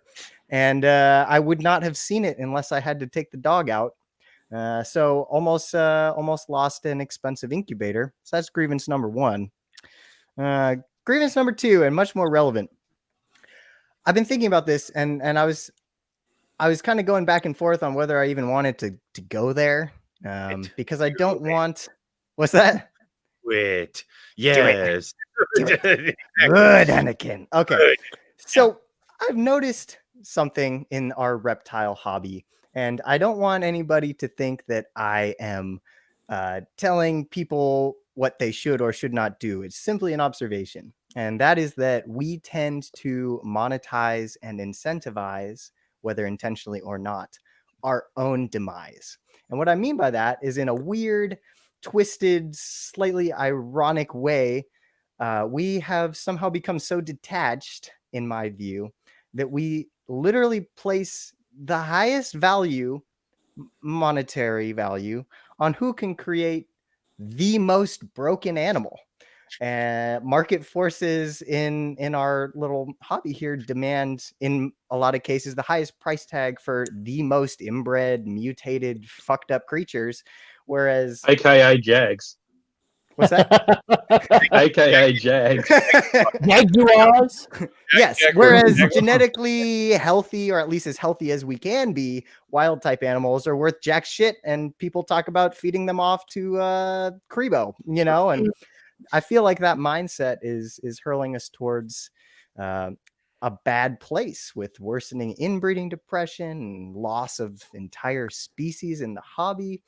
And when we were talking a little bit earlier about the Venomous trend on YouTube, I feel like that's exactly the same thing. It's monetizing and incentivizing being irresponsible with potentially deadly creatures. And that's also self-destructive, because an accident is inevitable. Unfortunately, even people with the most training would tell you that is the case. And when that inevitably does happen to one of these people, with millions of people, watching their content, that looks really bad for all of us. And good luck educating the public and the legislators that our pythons are different than whatever ends up getting the bite. So there you go. Can I jump in for a second on that? Certainly. I got two issues with what you said there. Issue number 1, in regards to inbreeding depression, you cannot use the inbreeding depression that we know from mammalian or birds. It does not correspond to reptiles. It's completely different. So agreed. The typical understanding of what people have in regards to inbreeding depression and outcrossing and stuff like that in regards to reptiles is completely different. A lot of people have issues with inbreeding and breeding brother to sister and things like that. Yes, at times it's not best practice, but it's certainly not as severe as what other people make out as well. In regards to venomous keeping and the assumption that people are automatically going to have an accident, I know half a dozen venomous keepers that I can think of that have got multi-decades of experience working with venomous, and they have never been bitten. Oh, just to clarify, I'm not talking about. It's not to say that they're automatically going to make that they're going to have an accident that results in a bite or anything like that. Certainly, sure, people will make mistakes and place themselves at risk inadvertently, but that's not to say that just because you keep venomous, it's only a matter of time before you have an accident. No, and I do want to clarify that that's not at all what I mean. Responsible venomous keepers are not who I'm talking about. I'm talking about the free handlers on YouTube that tend to take unnecessary risk for the sake of a thumbnail or a clickbait title. Yeah, I think to a point though, also too, even with regards to free handling, and I'll probably stir a few people up here on this as well, is that here we go. Holding a 3-foot long hook with a 14-foot king cobra is not necessarily going to be going to be classed as doing it safely either. Okay, so you can hook and tail a large king, and you are then working with that animal. Whether you're working with it with a hook or without a hook is sort of debatable. As soon as somebody's got a hook in the hand, apparently they're doing it safely, and that's not necessarily the case either. So my question for you, and fair enough, absolutely, I hear you. My question for you would be, do you believe that there are prominent figures on YouTube, people that have large followings that are doing a disservice and are doing things in a way that they shouldn't? 100%, but that's not restricted to the Venomous community. Yeah. Good point. Absolutely. That's restricted. That's not restricted to any animal keeping entity, or you could make that argument about people cutting eggs because they want to see what's inside eggs. Sure. I guess that I just feel like the stakes are higher for those individuals in the venomous community, but I understand your point, and I do hear what you're saying. I think the other side of it, and look, I don't know anything about you and how much experience of venomous you've got, but quite often I hear people in the reptile community talk about how venomous keeping should be and how venomous keeping is and all the rest of it. And for a lot of the time, a lot of those people have very little experience actually working with venomous snakes. And they're sitting from the outside saying, well, you should handle them like this and you should do it like this. Well, fuck, have you actually ever worked with any of these? Have you ever worked with a venomous snake? Have you worked with a venomous snake in a private position as opposed to in a zoo or anything like that? Have you worked with them in a zoo? Have you trained people with them? Because until you've actually sort of walked a mile in those people's shoes, it's a little bit hard to understand the nuances of working with those taxons. That's not to say that people can't look at something on paper and understand that, you know, this is an unsafe act. At the same time, it's a lot of the cases that it's theory based for a lot of people. Until you actually do it, it's still all theoretical. And as we all know, we've all done things where, you know, I can teach you how to drive a car via a book. That's not driving a car. You know what I mean? Sure. Absolutely. Yeah. And point taken. I don't have any experience, so I'll give you that one. On a much less serious note, I'd like to point out that Lucas has clearly been infected, like my wife, with Owenisms where he's using the inappropriate singular. He referred to Crebo when clearly referring to multiple Crebos. Damn you, Owen! Oh, I hatched a clutch of python. You know, did you see all those cobra? Like, this is all your fault, Owen McIntyre. What I have just received is fair. So go on. But hey, Scott, seriously, I do appreciate that perspective. Yeah, I'm with you. I hear you. So now that we've I know Rob has grievances that are going to float around from here to there as we go through, but let's focus on something a little bit positive. What was the highlight of 2020? For me, it was Herping West Texas, right? Come on. I mean, I've 100%. Heard people talk about West Texas forever. It was nothing like I imagined. It was 1,000 times better than I ever could possibly think. To see, you know, a Western Diamondback in the wild was at a very famous spot for seeing reptiles generally. Yeah, a historic spot. Yeah. It was with a bunch of awesome guys. Had a great time, you know. So that was the highlight of my 2020. And also, we went to the Pine Barrens. Saw a ton of toads. Yeah, that spot this summer we're gonna have to hit that again, and I think we'll do really well there. That's definitely very promising spot. And I delivered Rob one copperhead and one timber rattlesnake. 100%. We got 2 snakes, but it was the promised snakes. Yes. And we also, on that same trip, we got to go up to see Keith, which is right around the corner from him. Yeah, we're around the corner. We're 3 hours away. Yeah, it was. Yeah, it's 10 minutes as the crow flies. Keith, we've been driving for an hour and a half. Jesus. But we got to go and see a rattlesnake den, which was amazing. Very physical. very physical. But I taught you the trick, Eric. You did. Yes, you did. Yes. Cracks the board. Pretend like you're looking for something when you run out of breath, and nobody will think the wiser, right? Yeah. Smart. Yes. And then we got this amazing collection, Yeah. Yeah. Good time. It was I guess my highlight this year was for herping, being that we were in lockdown, was with Teresa after going with you guys and seeing that den area, one of the areas that we always hike. I kept my eye out looking for similar terrain, and sure enough, we found this one area that looked very promising for timbers. And I walked through it. I didn't see anything that night, but about a week later, Teresa and I were walking through, and I'm going down the trail ahead of her, and she goes, "Keith, stop." I'm like deaf anymore, and I'm thinking there's a black bear, because we see black bear up there all the time with cubs and all, and she's warning me to stop because I'm walking up on a bear. So I freeze, and she goes, "I can't believe you don't hear that." And I go, "Hear what?" She goes, "Look to your left." I looked to my left, and like 3 feet away was this like 5-foot timber rattlesnake. And it's just casually crawling along, but it was giving me a rattle, let me know it's there. Here I would have walked right by that had Teresa not heard it and pointed it out. And that was just an awesome experience to see that snake right there, that close, and yet so confident in itself, just saying, "Hey, I'm here. Don't step on me." It was very cool. That's cool. 100%. Awesome. What about you, Owen? What's your highlight of 2020? Highlight of 2020 was getting the olives, getting the baby olives. That was the first time for that species. And also getting the rough scale eggs. I'm so proud of you. Even getting the rough scale eggs, even though that didn't really pan out. You got the eggs. You didn't get baby.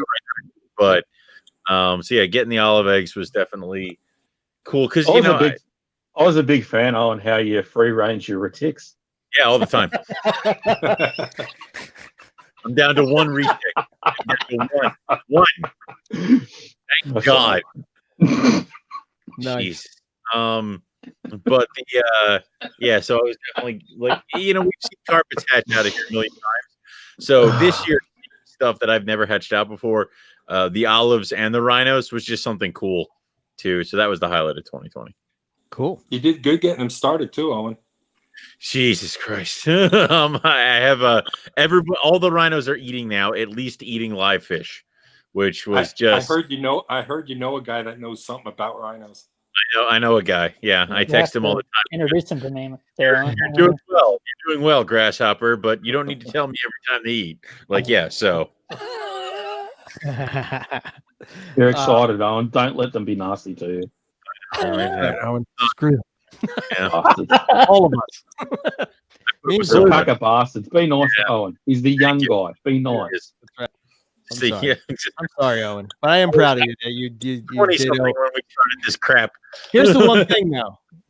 You hatched out olive pythons, which is great, but we didn't find them in the wild, right? No. So we have to go back. Yes. Pick it off the list. Yeah. Yep. Oh, damn it. We have to go back. You came so close. Now we know to get a long black too, Eric. Yeah, that's right. The most critical information. Mate, go to Mount Isa, you'll fucking find heaps of olives everywhere. Lots of monitors there. Peronis, stimmies, children. They told us the Durat Road was the road of all roads of all olive pythons, and all we found was kangaroos, wombats, and dingoes. I don't know. Wombat. They're very Where did different you say, animals. Scott? What's that? Where'd you say? Fucking To go? wombat. There's no wombats in the fucking Northern Territory. Fucking idiots. Yeah, I'm sorry. Where'd you say to go, Scott? I didn't hear you. Eyes up. Yeah. Eyes Write it up. You'll down. clean up. It's all right.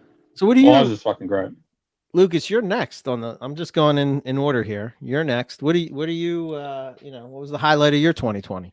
Highlight of my 2020 was probably actually recently, like a week or two ago, when I drove up and saw Riley and got to drop off my male blackhead to get put together with two really beautiful females up there. I got to see my first bull and I and check that out, along with a bunch of other really cool stuff that I'd never seen before. So that was a really special day. And yesterday we got locks from the blackhead pair, the first pair. Nice. So good stuff happening. Yeah, it's got to be that. Nice. Okay. What about you, Rob? The highlight? Yeah. I don't know. I suppose I'm like you. Got to take the thankful point of view with all this stuff, and certainly the West Texas trip. I'm with you in terms of herping. That was great, and it was great going with Justin. Justin's an awesome dude, and look forward to herping with him again. And hopefully in Australia, we'll see. I'm hopeful on this vaccine passport kind of concept, but maybe late fall of this coming year. Maybe that can 2022, I reckon. Yeah, you think so? So, I mean, and if that's the case, it's like, well, try and hit the Kimberley on that front at, late May, early June, and then try and do a fall one too, go back to Cairns and with a better idea and get up to FNQ and find a green python and all that stuff. So already are processing through it, man. That's the trouble. So many great spots. Yeah. But next year, West Texas again, Arizona, Baja, maybe in like if Australia is off, for October or November. I think the spot that Scott wants to go to is probably Arizona because of the rattlesnakes, and I think you said about Gila monsters. Yeah, it's like on his list. So I'm excited to go there. I think that would be for the cool. August September one. Yeah, 100%. So Chris excited Allen to go. Benson seems to do real well with Gilas in Utah. That's what Justin said. Yeah. He's pretty good at. He's got some pretty good spots there. Hit that up too, I think, in our travels. I kind of just want to do more PA. Like, I want to do the timbers and the copperheads again. Yeah, I think that'd be awesome. And then, hell, I'd even do wetsuits and go after hellbenders. Yeah. Dennis McNamara is the guy for those. Nice. We know Dennis. He might talk to us. We've met. Yeah. I think we're going to do that one on that June, July. So that, that's going to be super fun. I want to go back to the Pine Barren spot and the other stuff, whatever you guys want to do. So yeah, man, just find some reptiles. I'm good. 100%. I'm looking forward to the herping stuff. I must say that I do have a new appreciation for American herps, right? I think you alluded to this, Scott, and we'll get you what you're happy about in a second. But I think you alluded to this, Scott, when you were on the Pingle podcast, is that you were talking about how, when you're here in the U.S., you want to go to places that are not the U.S. But when you are outside the U.S., everybody seems to want to come to the U.S. I mean, Nipper's always yelling at me about how, what are you doing? Why do you care about Australia and this and that and all this shit? Why? You mean you got such beautiful snakes right in your backyard? What are you doing? I don't know. You want what you can't have, but the grass is always greener on the other side of the fence, isn't it? So yeah. You guys have got some pretty amazing stuff. I mean, we obviously with COVID, we were meant to be coming over to the US in end of April, start of May, and we were super excited about coming over. We're both going to get to go and find rattlesnakes and stuff like that. And Ty's mad about rattlesnakes, so she really wanted to see them. It was going to be our 10th wedding anniversary and my 40th birthday, and all sorts of things were going to happen while we were in the US. So we were really looking forward to it, but COVID, fuck that. But at the same time, talk about what we're thankful for. Well, finances have allowed us now to save up for a bigger and better trip when we eventually get to go over to the States. So we're going to get to do a few other things that we wanted to do. But to be honest, what am I thankful for?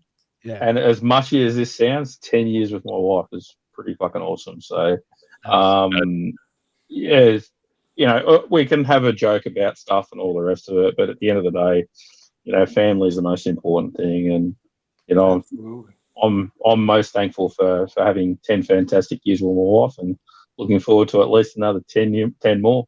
You know, we've done another book together, which is The Lizards of Australia, which will be out next year. So, you know, it's funny. I see those books on the shelves, and that's something that we've done together, and it's something that's immortalized, which is brilliant. And you know that, I suppose for me, that's what I'm thankful for. You know, you look at that and you see a book on someone's shelf, and you're like, oh, that's my book there. That's pretty cool. And you know, the fact that I've done it with my wife, that's even better. So I'm pretty happy. That's awesome, man. I put my order in today, Scott. I saw that, Keith. Thanks very much, mate. So, yeah. I think, you know, Owen, you'll be there at some point. And, Riley's here. Hey, Mr. What are you doing here? Who invited you? Hello. He has I been think, freed. I think between me and Rob and Keith and Owen, we're pretty lucky, and Scott, that we have spouses that put up with our obsession, absolutely passion, you know, nonstop talking about reptiles. You know, I mean, I find myself pretty lucky too. You know, and in my case, telling me to drink more water as well. I have my own version. My roommate Tim, he does all those things. Oh, really? There you go. And I don't have to do anything. That's what we're saying. Thank you, Tim. Including buying him a ring. No rings for Tim. Nope. So Riley, you're joining us here all fresh and damper. Yes. Yeah. So, before we get into it, guys, sorry, I'm going to have to cut it short. Great to see you, Riley. We'll catch up and have a chat at some point in time, mate. Absolutely. But yeah, to everyone out there, mate, have a great 2021. Hopefully, COVID's all sorted. Keith, you know COVID more than any of us. So, you know, at the end of the day, mate, you know, hopefully you get better soon, along with Teresa. So yeah. But look forward to catching you guys in the new year and have fun. And if you can't be good at it. Take care, Scott. All right. See you, Scott. Thanks. Bye. Cool. One. What are you thankful for, Riley? What am I thankful for? Yeah. I mean, what was the highlight of year 2020? Like, what are you so? What makes you tick? What's going on? Man, I mean, thoughts with Riley. Come on. I have to go back. I have to go back to like January when I got my Apodora. That was kind of a bucket list thing for me. It was like right before COVID hit. It was like the first weekend of January in Pomona, and that was a pretty big moment for me, getting Apodora, getting a baby and a male, taking the plunge on that. That was really awesome. I think another really big one for me was taking a leap of faith and trusting my gut and myself and leaving zoos and making a shift to the private sector side of things with the breeding facility and retail shop. That was kind of a scary jump for me. You know, I'd been in zoos for so long, and it was kind of zoos being an established entity. It kind of feels like job security. Once you're in sort of thing. And then taking a risk to leave that sort of security, that guaranteed paycheck and insurance and everything, and dive into this shop that's, you know, going on its third year in a new location. And, you know, it still just seems kind of in its infancy. It was a little risky, or it felt that way, and it's worked out, and I haven't been happier. So I think those are probably my two biggest highlights of the year. Nice. Yeah, that can be starting a podcast scary. with your best friend Owen. I mean, I'm just throwing that out there. Several podcasts, apparently. I'm not hurt or anything like that. I mean, you know, I'm just hey, that, you know, I've been getting a lot of compliments on that show and the format from people lately. My pronunciation sucks, but that's what you have me for. This is not a new thing. We all knew this. I mean, yeah, that's hard though. Fix me, no one could. So trust me. Try. So yeah, that's awesome, Riley, and that shop is such an awesome place. I'm so stoked for you to be there. I'm glad I really read rings this year because I need a mail. Well, we're trying.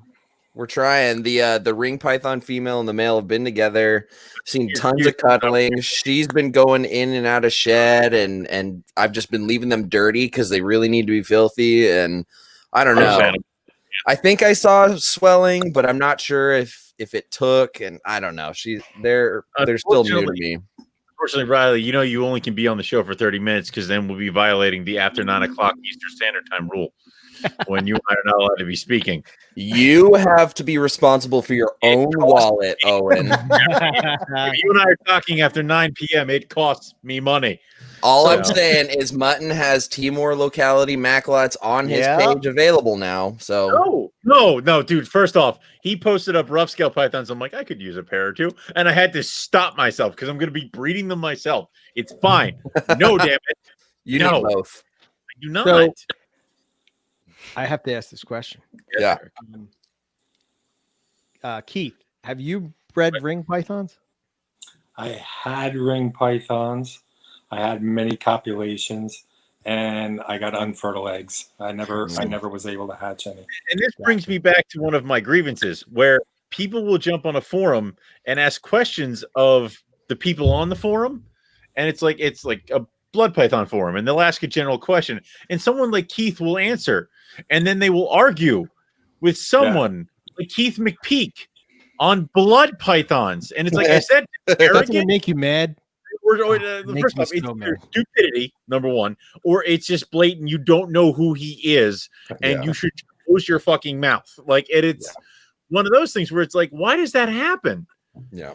I didn't get into blood and not know of someone like Keith McPeak. I used to do Daytona, and I'd have 3 tables, and literally like every square inch of those 3 tables was nothing but blood pythons, and somebody would come up to the table every show and tell me about their one blood python, and then proceed to tell me how to keep blood pythons, and I'm like, just look at these 3 tables. Really, like, right? Just look at all these babies. Like it's like that's like going up to Nick Mutton and telling him how to take care of carpet pythons. Oh, we got Rob back. Okay, Rob left. He's back. Rob is a wandering soul. He goes where he's needed. So here's the question. Right? Moving on to the next town, the slow piano set. Yeah. So, what was your favorite reptile podcast? That's not another reptile podcast episode. What was the one that stood out to you? I'm going to go first.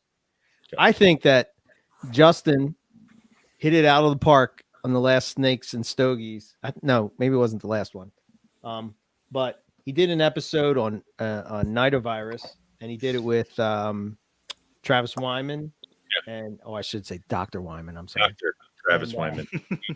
First, we use his Dr. full title. Porcher, and their discussion was awesome. It was just awesome. It was really, really, really good.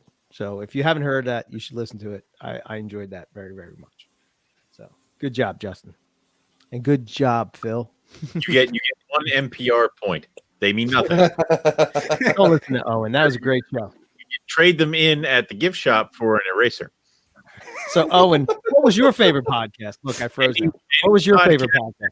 He as a guest is my favorite for 2020 because who was it? I did the one with Jeremy and Rob. You don't even know the name of it. Leave him hanging. Like he always says you. Come on. Leave him hanging. What? Reptile Talk. What Riley? Oh. Yeah, I like that one. No, not what show you like. I'm talking like about that one, the one that was on. No, the one that you were on. Anyone that I'm he got to go back and listen to himself. Yeah. I'm not on NPR, but I do enjoy listening to you on other podcasts. You should. I do. I really do. You witty son of a bitch, man. You are so fucking witty, man. I gotta give it to you. I will point out that it was appalling that Lucas didn't recognize the Simpsons reference that you had made. Going back to the invasive lizards and the whole sequence of we replace. We get the snakes, and then we have the and the gorillas. You know, and you guys were like, "Oh my gosh, he's the most brilliant writer." Well, no, everything. That a Simpsons reference? I also suggest that was a very clear reference, and it wasn't. Yeah, I was disappointed. I throw Is known to Yeah. be Simpsons tradition, Rob but can hear it. I wasn't a Simpsons kid. I'm sorry. You're with would me. not- You're with you me, would not- man. I'm in the worst, man. I don't know. They're talking. these Lucas is too references. young for The Simpsons. Oh, I was more of a South Park kid. And even that, you're like a half generation behind. Lucas is Oh, like 12. man. All right. Hey, Bro, I couldn't when help South- it. When South It was Park out of my came- hands. When South Park came out, my buddies and I got each episode on VHS, and we had the first season all stacked up on VHS next to the TV with the bow bubble front TV that had the VCR built into it. Now. God, I had dude. VHS. I had the big heavy TVs. I'm not yeah. that young. Oh, now. Anyway, Yo, embrace that being young, man, because being old just gets worse and I worse and started worse. getting gray hairs in my I temple. just turned even older and I hate it. You hit 30 and you can't eat cheese or pizza without I it could- really, Horrible really causing pizza. Like it's terrible bad. problems. And Cheese then is getting always and then itchy. getting up from a kneeling position or something like that. Ah, If you're scrubbing yeah. cages on the bottom, You oh, make your more back's noise gonna getting up the older you get. Yeah. I got a little too fast after scrubbing the bottom cage and almost like passed out. See, my The brain best- is still your age, Lucas, but my body is not. The best was when we were in Australia coming back, and Eric looks at Rob, and he says, "These older gentlemen walk by," and he says, "That's going to be us going to Australia when we're 60." And I'm like, "Dude, I I'm am 60. 60. Oh, yeah, remember that? I felt like such a douche. oh, savage. Yes. My favorite of that entire trip is we're on top Meanwhile, of this Keith's climbing up mountains like a Yeah, let's savage, think- like we're no on top problem, you know? gorgeous mountain, and we're all taking in the scenery. And Keith's like, "You guys will spread my ashes here." I'm like, "That's kind of dark, buddy, but all right." like, I don't know. You guys will spread my ashes here with Teresa. Okay, yes, finding facts right now. Let's do it. So, God, All right. So did we hit everybody? Did we get everybody? no, we No. didn't. No, not even close. Not No, even no, close. No, we didn't get Go my ahead, real cocktails, answer. gentlemen. I want My to tell you what my real- favorite episode is." My real answer is that I enjoy. I don't want to hear from you. I want to Shut hear up, from you. Keith. No, I. I'm putting My- Keith at the forefront. I'm No, going to mute damn it, you. no. So my favorite episode hasn't happened yet. I'm sorry, I only listen to you guys. So my favorite episode, I think, is going to be when you guys have Gavin Bedford on. Hell is this? Yes, I think that is going to be great. I muted Owen, and he's so mad. Look at him yell! Look at how red he's getting. I have the power, you. All right, you're unmuted. That's rage I have now. See, your thing says co-host. No, It this doesn't is no. say This is host. back like year one where I had no control and you had sound buttons. Oh, that's great. Bullshit. I can't wait to talk to Gavin. I hope I that we would- can nail that down. I know we've been trying forever. I would love that. I don't know if he has technical difficulties or he's afraid of technology or whatever it is, but man, is that guy awesome. Yeah. It was just fun herping with him in Australia when we went, because it's like you have to take a moment, like because you guys were all photographing the Darwin, and then he and I kept walking, and he starts talking about his research paper and all sorts of stuff, and it's like I'm herping with Gavin Bedford. Like this is fucking awesome. Wait, hold on, Owen. Let's really take it back a second. We're herping with Gavin Bedford, Yes, Heath McBeak, yes, and Rob Stone. Come on, man.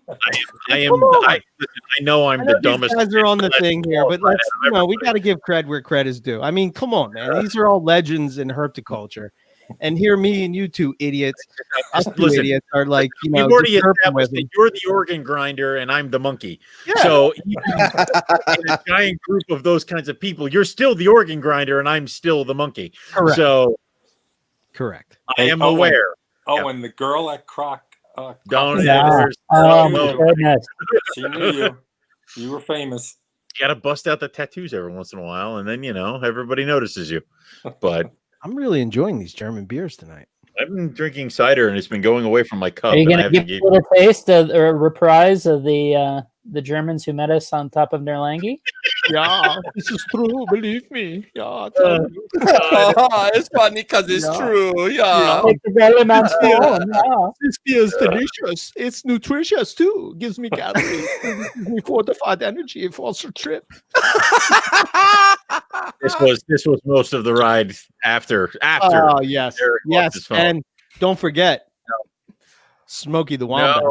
No, Come on, man. We've been uttered by multiple people that we're not allowed to do such things. Smokey, I heard through the grapevine that Smokey the Wombat was going to send us off tonight and give us a good little serenade for the holiday show. I will at the ending of the show will be I will have him wish you a Merry Christmas and a good night. Yeah, we all miss him. We only get to see him once a year, like Mr. Hanky. If I keep getting cider because I drank this whole bottle. And the objective tonight, gentlemen, is to not repeat what I did last year, where I announced. I think I might be there for you. Where I announced to the world that I'm utilize the mute button like a champion, Owen. I just want you to know you are the master of the mute. No one knows I was. Year. I know. I know. Now we have cameras, and y'all would just see me go down. Like, so yeah, we have to. Oh, I knew without cameras, I could hear it. Yes. You and I are kindred spirits. I know when Owen is down and hurting. We do share a birthday. Yeah, we're both fucking Vikings, so we have this blood. Yeah. No, June 14th. Yeah, Riley and I were somewhat separated at birth. I think I got the hair. You two are. Yeah, he got the hair up top. I got the hair down. Well, actually, I think your beard is you could probably do better than me here. I'll tell you that. I could, but the problem, I have to get yelled at if I let it get like dwarf or Gandalf quality. I get yelled at too, and I just tune it out. I just go. You might not. You guys want to know something to get rid fun? of me? Yes, Lucas. Yeah, Lucas can't grow facial hair. I bet this is no shaving for like 3 months. You're 12. We already established this. It's time, buddy. You'll get there. I don't know. Chinese people get facial hair. White people get facial hair. When you put it together, it looks something like this forever. I mean, Keith has that fabulous mustache. Hey, at least you got it up here where it counts, bro. Yeah, I'm wearing a hat, but it is there. My shit disappeared and started taking vacations permanently around 21. So yeah, this man, this is like 2 months without a haircut. Like, speaking of hats, wow. We heard that Rob, your hat died. The one that we've seen constantly go through, like Australia, the what it was, the one with the turtle on it or something like that. That hat right there, man. Buddy Bear. Oh my God! Boom! Buddy Bear is back. Oh my God! Buddy Bear in full effect. I think your wife just tried to kill it. So here's the thing.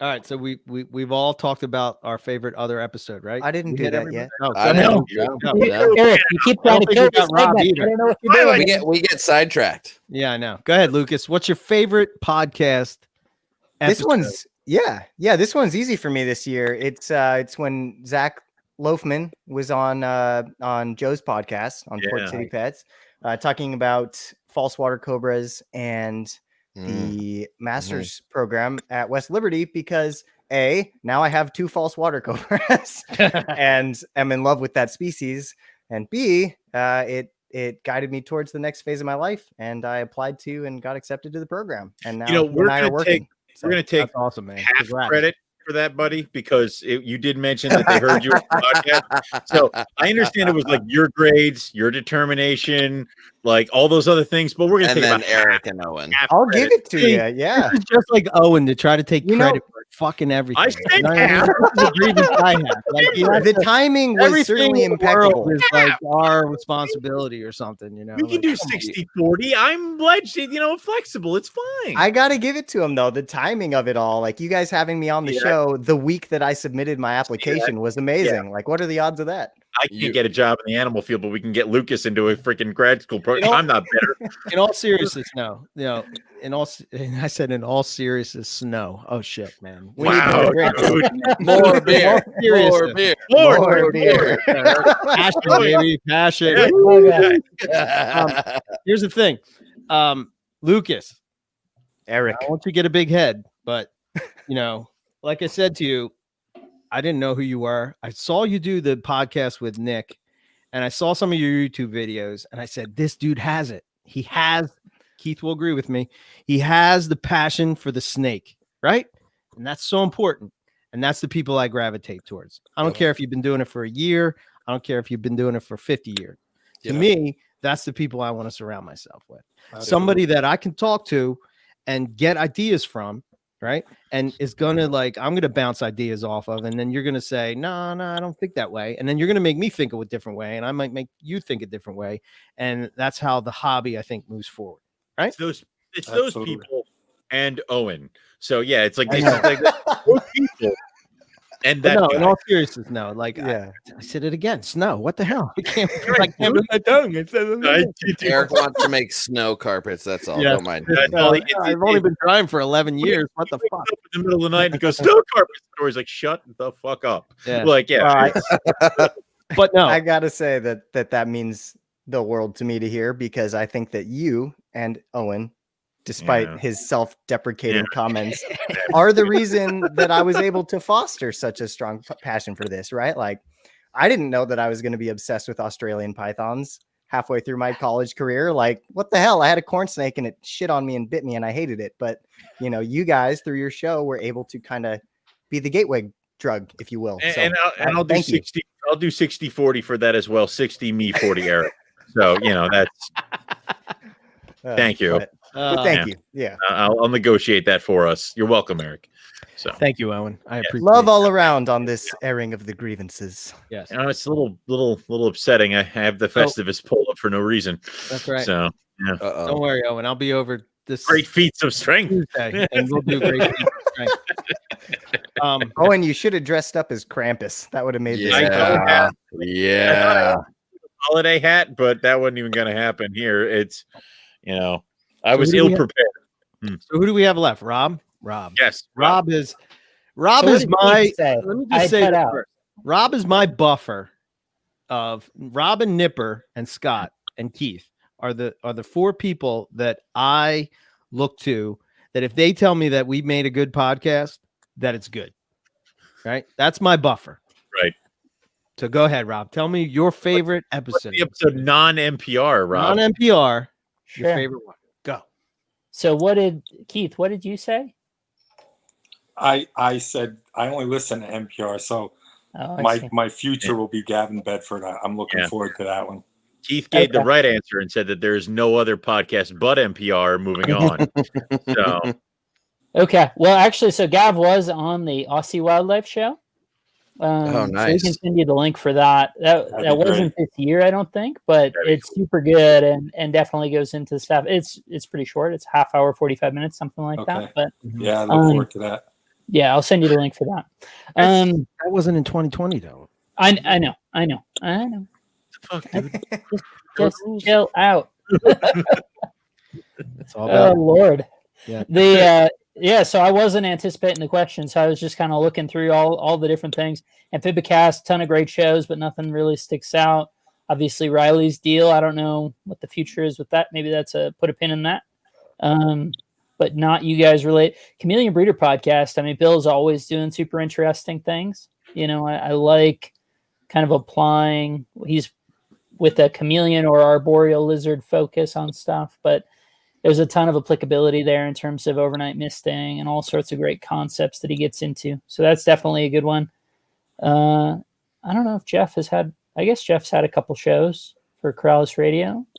Warren was cool.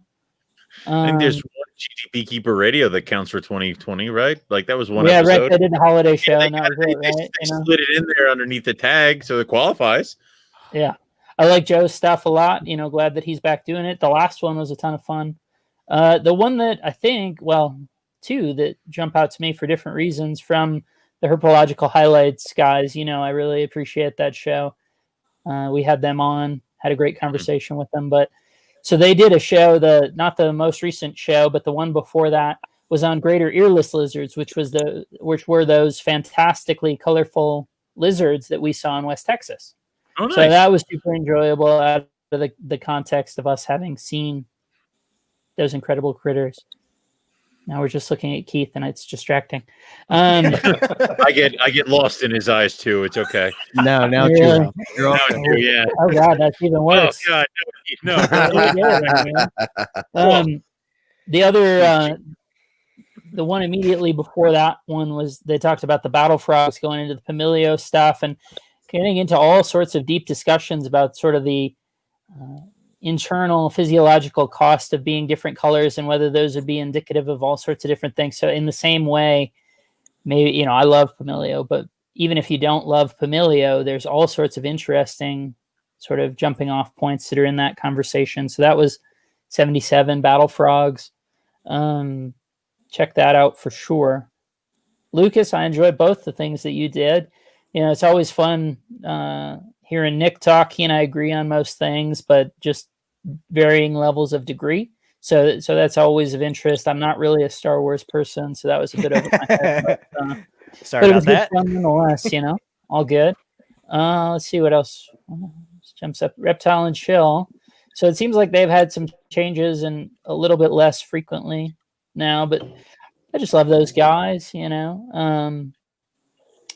Phelpsy, I think I'm with you guys. Phelpsy's my favorite, but Danny and Haas are great too. And I know maybe Danny's not doing it at this point, but those are great. And actually they had a guy come on talking about Herping Madagascar, and he was on 2 weeks in a row, and he was pretty fun dude. So I think that was probably be up there. Owen on Reptile Talk. Yeah, that was a ton of fun. Yeah. Anything Owen's involved in is good. Tell the people. Eric did one. Dennis did one. Kara. Yeah, I mean a ton of cool stuff there. Let me see. What else do we have? Eric's good when I'm involved. He's okay. Right. Then it can. I mean, the So Much Pingle, right? The one with Scott, the most recent one that we alluded to earlier. Yeah. Very cool. Being friends with Scott, talking about Herping Australia. That's a great podcast, but getting that extra context of it being Scott and Australia and stuff, that's over the top. Strength and Leo's podcast, Frank Colachico came on, and he's a YouTube herper dude, I guess, who also breeds geckos and stuff. But he had made it to WA. He had done the trip that we were hoping to do in March, and he had actually gotten his in and done and was posting it to YouTube right on the time when we were getting canceled. So that he seems like a pretty legit dude. Has been all over the world, and that's actually a super interesting episode, even if you're not into leopard geckos. Eric and I are on the same page here, where it's like, man, there's so much applicable to what we're doing, even if it's seemingly a podcast focused on something else. There's going to be content there for anyone. Oh, absolutely. Is that it, Eric, or is that the more or less through? Oh, Reptile Gumbo, yeah, that's always fun. It's a little bit of a different thing. I'd have to give it to Salemi, right? The show with Salemi was pretty fun. Salemi's okay. In small doses, Salemi's okay. Just like salami, small doses. New York. Right. Yes, salami, right? And Scott was on Wildlife Cake and Cocktails, which is another great one. And pretty intermittent at this point, but Scott was on that one too. Really good. Okay. Cool. So has everybody now said what they? Riley Riley doesn't matter. Fellow podcaster, if Yes, you will. Riley. Go ahead, man. Mine's quick, and the only reason why I remember it is because I was talking with a local in Sacramento here about it recently, because she herself has gone back and listened to the episode a couple times just because she enjoys the back and forth reptile banter of this individual. But Lucas, your interview with Nick stood out to me this year. Not because that everything else in the podcast world wasn't up to par, but there's certain people that when they come onto a podcast, I make a point to set that episode aside for a moment where I know I can listen to it in its entirety. And that was actually one that I went back and listened to twice. And I don't know why, other than it's just, Nick is a wealth of information.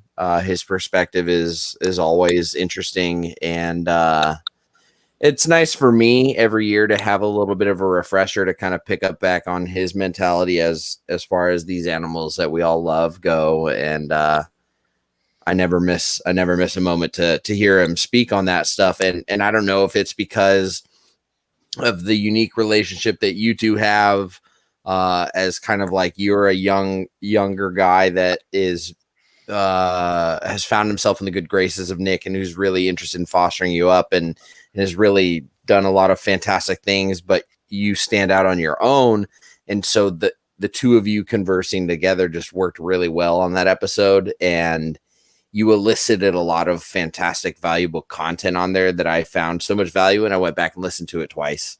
So that one was, I can't say like that's the only good episode, obviously, right? Because like everything that comes out nowadays there's usually information you can decipher out of there. So there's a lot of good stuff, but that one for me stands out the most recent. Yeah, Lucas, you stole my spot. I used to be that guy to Nick. Yeah, I'm younger. What's it like to be replaced, Eric? What's funny is because last year Andy and I snuck onto the holiday show with you guys, I think, and I had a similar answer, but it was Nick's episode with you guys last year. Well, Riley, thank you for that. I mean, you got trying to get rough scales from him. Like, why are you trying to kiss up? I'm not trying to do anything other than keep myself in reptiles as long as my body will keep me able to work reptiles, man. You're like what, 30? Jesus Christ, dude. Yeah, and you should hear what happens when I squat down and my knees pop. My knees literally both pop, and then when I get up, it's worse. Well, you were like a hard skater, right? I skateboarded for 17 years, and that's like not easy on the knees. Jumping off 2 stories, jumping off my roof for practice, like a bunch of stupid shit. Like, stop doing Brandon Wheeler shit. Like, don't go Wheeler off of it. I haven't been wheelering in like 8 years, but I will tell you, all right? Like, I will tell you, I used to really, really enjoy being the little kid that would push all the like 20-something-year-olds out of the way and jump off the big cliff at the lake every time, and just to like piss them off in front of their girlfriends. Just like, why are you so scared to jump off the 80-foot cliff? That 12-year-old just did it. And then I'd like be like, hey, we got beer on the boat. I was a terrible human being to my body at a young age. And I will be lucky if I'm still walking at 50. Let's just put it that way. So snakes in a rascal scooter, and we'll make sure we give you plenty of NPR stickers. Oh, I'll turbo the bitch out of that rascal scooter, no doubt. Hang on, I'm coming. One extra one that just scrolling through it, with starting with gotten bypassed. Obviously, have to highlight the Herp podcast. The great guys. I love what Phil's doing, and the 100th anniversary or the 100th episode. Was great in terms of talking to Jake and getting real, right? It's easy to remember. And Jake came back, he's dealing with a ton in his life, so it's nice to see him come back in. Yeah. So, I mean, that was really great. Just kind of the personal touch on all that stuff I thought was fantastic. The Natu show is on the opposite end of the spectrum or whatever, and then just a ton of great stuff that they're doing. So that had been inadvertently missed, and we can't miss that. So the one reptile podcast that I listen to consistently, besides the stuff we're doing or people that are right here, is the Herpticulture Network. Right? I dig what they do, man. I'm with you, Rob. 100%. What they do. There's not an episode I don't listen to. Whereas other podcasts, sometimes it's like, I'm not really into this. Okay, pass. Have you had a chance to listen to the latest one, the crypto one? Yeah, I just listened to it today. It's really good. I'm like halfway through. It's got me so freaked out. It's great. Great. It was horror story. I'll scare the shit out of you about crypto if you really want. You already had me fearing cardboard what I'm going to bring up. Mites. This is what I'm going to bring up. We're going to stay positive. We had our negative at the beginning. Yeah, shut up, Riley. Wait, I didn't get to air my grievances though. Shut up, Riley. Riley, you're too late for grievances. Yeah, it's over now. It's all positive for now. Well, Nipper hit a bunch of them anyway, so okay, good. All right, we'll let you grieve at the end. Later. I'll be drunk enough and you won't be able to deny me. We'll just gotta drink up a little. No, dude, Eric has the power of mute buttons now. All right, so we're in a completely different realm. He will turn me off if I piss him off. Oh, and you have that power too, by the way. Just saying. God damn it, Riley. I mean, shit, I'm gonna mute myself. Riley, you're gonna have to show me how to do this shit. Anyway, favorite reptile personality of 2020. So I must say that my favorite reptile personality of 2019 Brian is right Barczyk. here with us, right there in the left-hand corner, right down there, or right-hand corner. Sorry. This one? Yeah, this one. That one? This guy right there. No. No, You this got to one. say the name. I don't know if we Yeah, all what- Right. that All one? the boxes are different. This Rob. gentleman right here. Ah, bing, bing, bing, bing, bing. You know, what the I heck? appreciate that. Well, I appreciate you and your knowledge and your approach to thinking about these animals just like inspires me like you don't have any idea. It's really cool. I love the way that you think about things. Same with you, Rob. But this year I got to experience a different personality and I got to herp with him, and that's Justin Julander. Yeah. And I have a funny story. So me, Justin, Rob, and Owen are driving in the car. See, is this when you left us to die, me and Rob by the side of the road? 'Cause- You're taking away the funny I'm sorry. part Go of it. ahead. Magic. So I don't know. These guys decided that they were going to go look at the rock, the cuts or whatever, and they're like, all right, we're going to get out, and I've talked to Nick a lot. I've talked to Nick many times or whatever, but like I never really got to know Justin on a personal level. And what, did you mute yourself? What are you shaking your head for? What are you shaking your head at me for? Anyway, Justin decides that you guys are going to get out, right? And you get out and you're walking the cut. And then like me and Justin are driving and we're talking about, various things or whatever. And we're driving down and like, I don't know. It's like, it seemed like, what was it? Like 40 minutes, maybe? Right. So, I don't know. so as a critical point, where we were, and actually it was referenced in the show because it was on the advice of Craig Trumbauer, Right. and the weather just didn't hit for it to work. But we go up to this spot, and he says, "Okay, you can go here, and then you can go 3.5 or 4 miles or whatever it is, and then you turn around and you come back." Because after that, you just get into this open plain where there's historically not much going on and stuff. So you kind of hit that area. And particularly, it didn't seem promising that evening. It was a good spot, but not that night. And it was like, okay, well, we have other places that we're going to go. So go like 3 miles, come back and get us. We'll walk this stuff, make sure we're not.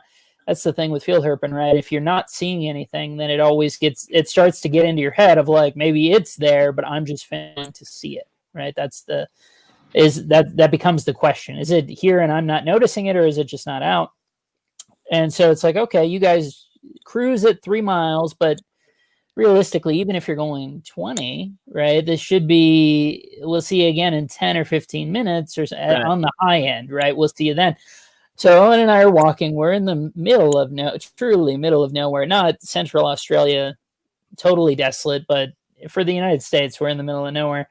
And it's now been 35 or 40 minutes. And I say to Owen, like, they must have just left us. They have to. They were just like, you know what, new plan. I mean, the only countervailing point is that to go that way would mean that you would be driving like 2 hours the other direction, just so like otherwise you'd have to pass us coming back. And it was like, okay, well, either they took a 2-hour detour to avoid coming back past us or something. I don't know what the plan is, but we were like anticipating to see you in 10 minutes, and it was a legitimate 35 or 40 minutes. Yeah, easy. So we're driving in the car, and so understand this, like, I know we're just people, right? We're just people. We're not like, famous or whatever, but like in the world of herpers, we're, certain people are, they have a certain level of credibility, and if you know about them, that they bring something to the table, and for them to be talking to you, I don't know, and I guess sometimes maybe me and all of us maybe be in that role or whatever, but like I never think about it like as me being in that role. I always think about the people that I look up to, right? And to be able to talk with Justin and just to get to know him on a personal level and spend that time with him. Again, he reminds me a lot of like, Rob, you and Keith, and like your level of thinking about things and whatnot. And it just, I think when we were in the car, and remember when we were talking about, carpet python localities and all, like I was just it's just like dialed in Sure. and what he was saying and 100%. everything that he was saying. And like, I think that like at first maybe he was a little bit hesitant to sort of like push back at what I was saying, but I love that he did because it made me think in a different way, you know? And I think maybe that's something that people, young people or people that are coming into the hobby can maybe take as something that maybe you should do. Like if you're listening to people that have done this for so long and have so much experience that like, it doesn't matter what books you read or what YouTube channels you've watched or, you know, whatever. To me, the experience is keeping the snake and actually observing the snake and being able to say like, I know what it does exactly, you know, at this time of year and at this time of the day and all these things, because it's just years and years of experience that have built up. And like, when you're actually able to talk to that person and I don't know, it's pretty awesome. You know what I mean? It's freaking awesome, you know, and to be even in the group of people like that is very humbling to me, you know, because like, well, yeah, I get you there, Eric. I mean, I feel that way talking to all you guys. I feel that way talking to Scott. He called me the other day and we had this before I got hit with COVID, and we had I was like in awe the whole time I was talking to him, you know, and same with Gavin. Same with Nipper. So many people out there, Ari. And I think that's a huge part of the hobby. People get so focused on the animals and they lose maybe sight of, you know, people in the hobby and what they've done and getting to know that person and what they're doing. I feel you on that 100%. Yeah. Yeah. It's, and the amount of knowledge that you can get. And you know, what really impressed me with Justin was, you know, like I know him as the Australian guy. Right.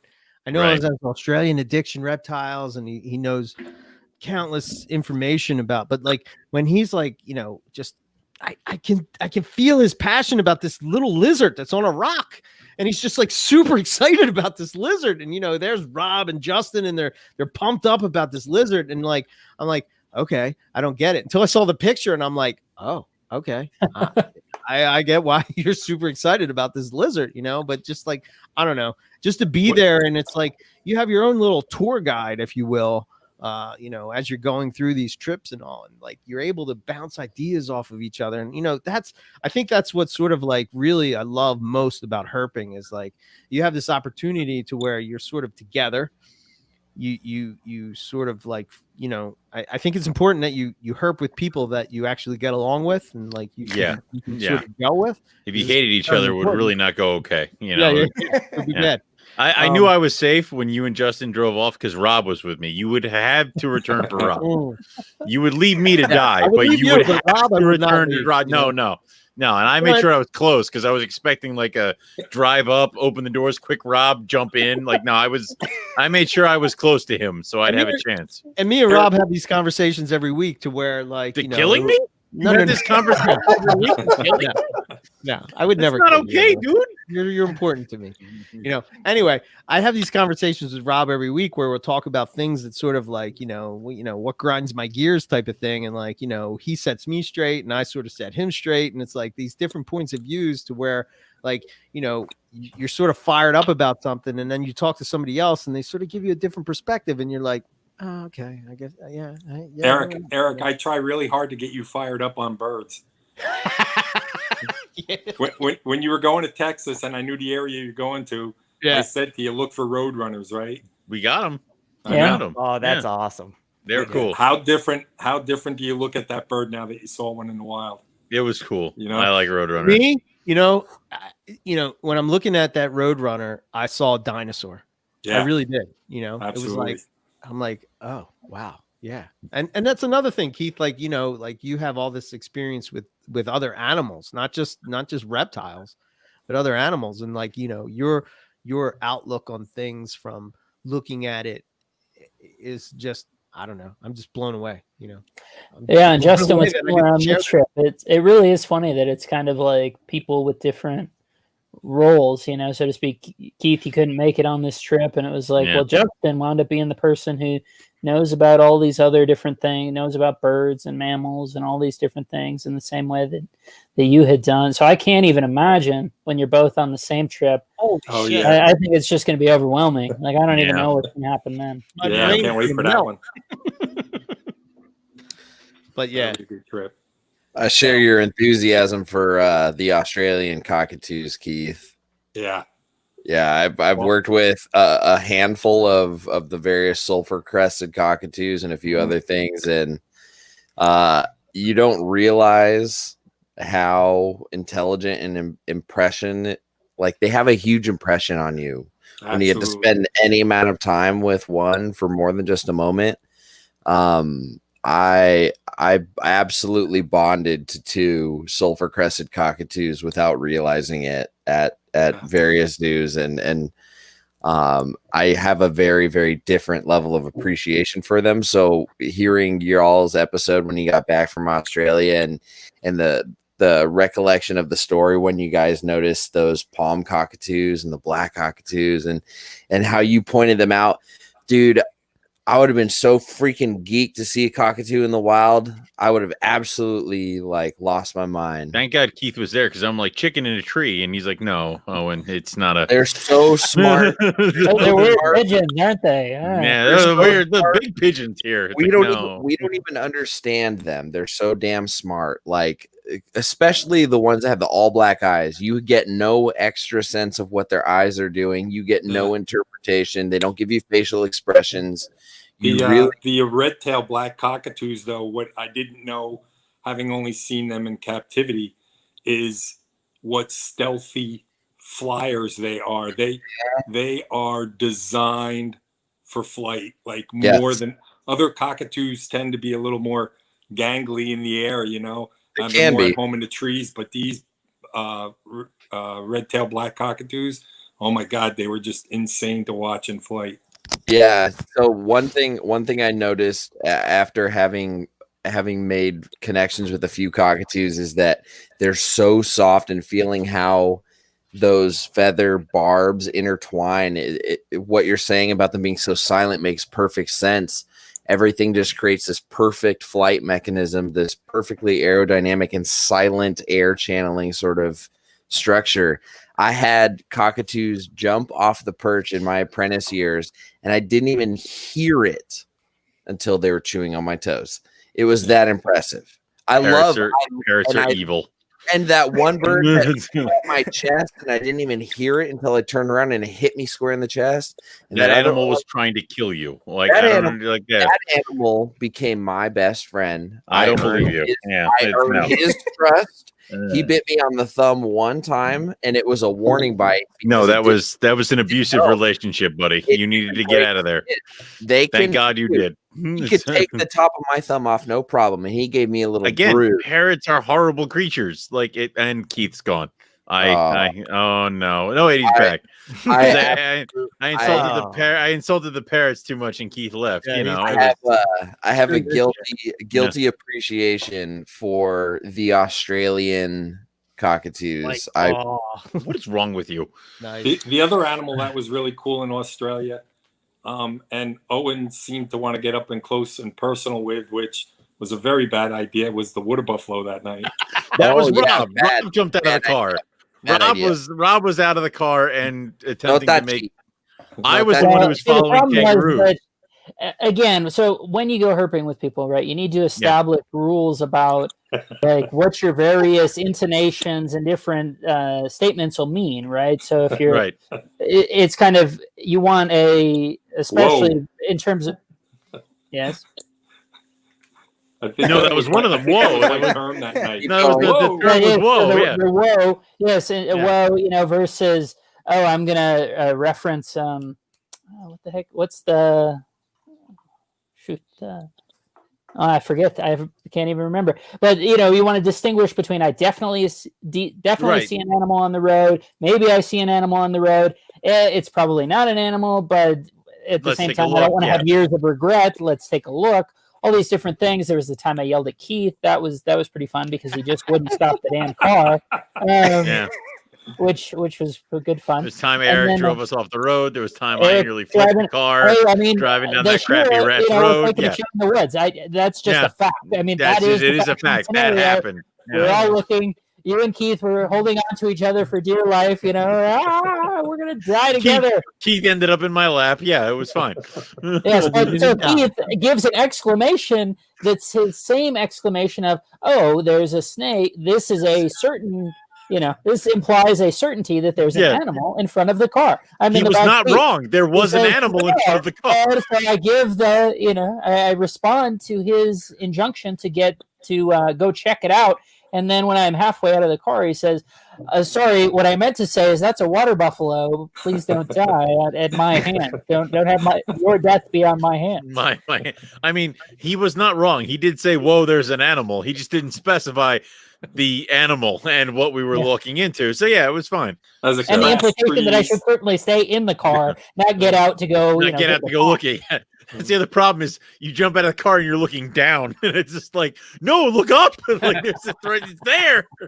So yeah, Herping can be a dangerous game. There were a few times last season where I almost jumped in front of active bulldozers when I saw creatures. Not good. And excavators, herping, no. Going herping with KJ, he'd see something and he'd jump out of the car. He was driving, so I'm in the car and it's still going down the thing, and I'm like, okay, well, I guess I better get out too. Like it was, yeah, dude. Like some people take it deathly serious, and it's funny watching the difference, like of herping with these guys in Australia and then herping with Justin, because Justin drove everywhere, and where the Australia it would be, whoa, stop, and we'd stop the car and everybody would jump out and run all over.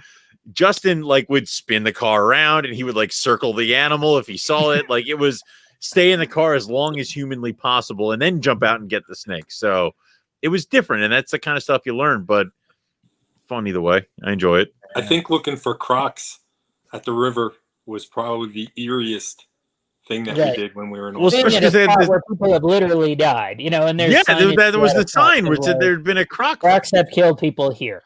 No. That night, remember the night when we were getting eaten alive and we went on to the flats? Was like, and you saw the tracks, right? Yeah. That was really, that one sticks in my head. Like, what were we doing that night? Trying to get killed like all the other nights. Yeah. Why? You just gotta rotate night shifts, and everybody carries a stick, and you're good. I think that was fun. Yeah, that was salty. Yeah, it will. Where we wanted dude, if you get good like an 8-foot pole or something, stick, bamboo or tree, you can handle some shit. Can we film this and put it on the channel when you try? If I have to. Okay. If we manage to get this show so monetized and do the whole Patreon thing and all this stuff, don't tell the people what we're doing. I mean, what are you doing? What are you doing? Don't worry. I didn't say anything. If this thing becomes monetized and makes money for us, because espionage my ass costs an ass load of money to do this. No, if we find ourselves over there, you can very effectively, safely distance yourself from crocodilians with a simple pole apparatus, bamboo, tree branch, whatever it is. Give it 6-8 feet, and you really can. Most of them don't want anything to do with you as soon as they find out you can sort of tell them otherwise. You're a large enough animal to be considered a threat. And overexposure and vulnerability to most crocodilians, even the ones they call man-eaters. I mean, obviously, once you're in the water, you're screwed. But like if you're out on land, you can hang for sure. What happened to Rob? I don't know. He's calling for you. There he is. Yeah. Well. Yeah. Is it on me? I don't know. I've been sitting backstage for a while. I'm sorry, I had to grab it. Eric ducked out. We were talking about fending off crocodile. I heard y'all. Yeah, no worries. Eric, that's a weird looking White Claw you got there. It is. Not everybody can drink White Claw like you do. Hey, Lucas. Yes, sir. I'm going to give you one free White Claw pass, and that's for tonight. After that, I'm just going to let you know. Shut your mouth I'm again let now. you know the men on NPR drink beer, whiskey, wine. Well, you were late. I already had like 3 beers. Whoa. Yeah. Man of the house works. Man of the house works, and he works extra Mute hard. this extra boy. long, You and know, I come work. on now. You turn him off. So I'm just we saying, didn't get man. into what you guys think. Like, who are the people that who's your favorite personality of 2020? Right. So let's in say that, you, Riley, or Yeah. no, Rob. Go ahead, Rob. Yeah, Rob. Go ahead, Rob. yeah. So I was just going to say that, and it sort of hit on it immediately before or whatever. To me, Justin Smith, right? And obviously he gets help from various people. Phil's helping him out. Jake was helping him out, all this stuff. But in terms of like all the content this dude is putting out, I don't know anyone who's putting out more content, let alone more of the highest quality content possible. Billy's helping him out. Obviously, he has help, but like it's unparalleled. Yeah, I mean, present company excluded, I suppose. Whatever. Goddamn yeah. right. Come I on. mean, no, I'm with you. but I mean, you're not putting out a magazine. You just talked about it 7 years ago or whatever. That's fire. Damn it. He made it happen, man, and he's putting it out. And He doing did. a great Dude, job like with it. we're still talking about the pop-up book, Owen and his friends and in the adventures in Australia. Here's a difference, Rob. I have Owen. Justin has Phil. What is that? What does I that got a mean? reshot. What does that mean? What does that mean? I love you. We're fighting in front of Lucas. No, you see that? What's happening? I wouldn't have any. We other promised we'd co-host never than you, fight in bro. front of Lucas. Lucas, mute yourself. Are you guys getting a divorce? Silence you. And it's all your fault. Yeah. I'm with you there, Rob. Where do I get to live? Justin You is split the time. It's weekends with me, most of the time with Eric. He's more responsible. He's got ShopRite money, and he can get you food. So that's true. And I can get you toilet paper and paper. See, yeah. Plus, I'll miss the free range retakes. So will I. Yeah. No, I won't. That's a good call, Good call about Thank Justin. God they're gone. I agree. All right. Who else? Who else do we got? You've only asked one person, so it's everybody else, dude. Raise your hands. Talk. It's favorite personality. Hand up. Can you see with your eyes? You want me to mute him, Riley? No, don't you push button. I will. He's learned that I can do that too. I don't understand. I can't believe you told him that secret. I'm not okay. No. People know Riley. more about what's going on here than I do, and it's not okay. He still doesn't know. He What? still doesn't know. We can just do this. He doesn't know. Bye-bye. There you go. Hey, Owen. Oh, where'd Owen go? I'm right here. Damn it. Okay, so my personality for 2020 so there's one person spearheading it, but I think there's a couple people that are involved that deserve credit as well.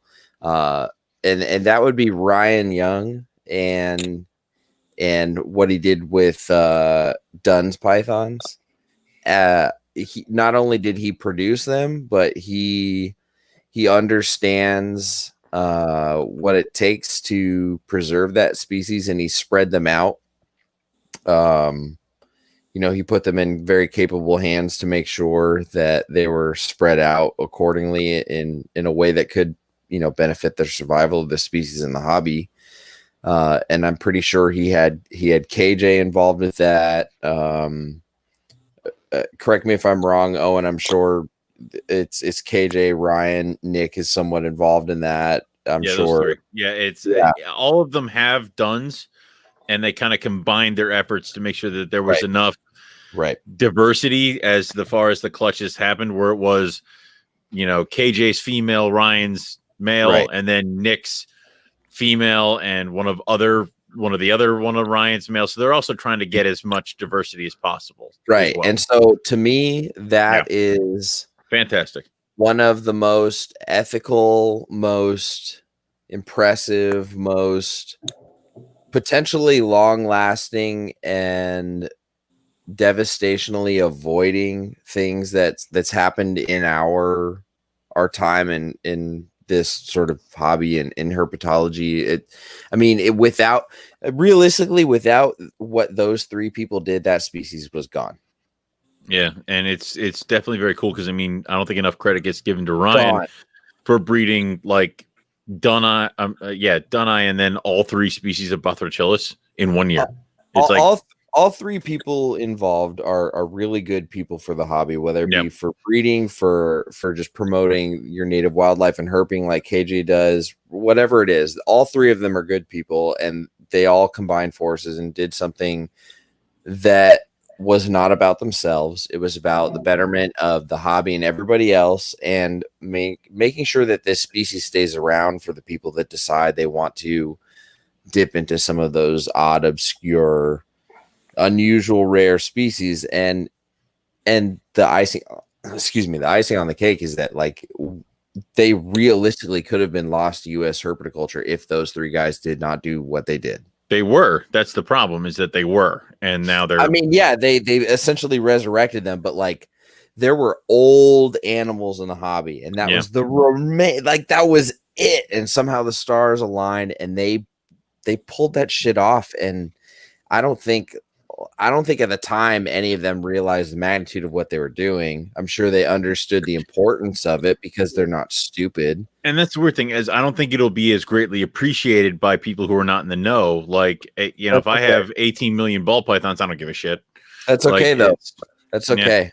Those people, if they don't appreciate, if they don't appreciate it, that's okay. They can stay in their sector. And those of us who are sitting around here appreciating things like liasis and all these obscure animals will absolutely appreciate the value that they've brought back into keeping reptiles just by preserving a species like that. That's huge. Anybody who can't call that conservation is full of shit, as far as I'm concerned. And you don't have to be a part of a zoo to do that. You don't have to have massive amounts of money in a huge facility to do that. You just have the initiative, the drive, and you put the right pieces together, and you can do that. Because even if they exist in a captive situation and they go completely extinct in the wild, that species still exists only through captive conservation, captive propagation, things like that. Whether it be zoo, sanctuary, private collection, it doesn't matter who it is. So something like that to me speaks volumes of the character of all 3 of those people involved. And that was like the standout for the year for me, for sure. Cool. I was going to say that I was going to push back on that a little bit, and this is do it. Like, I do think it. That, yeah.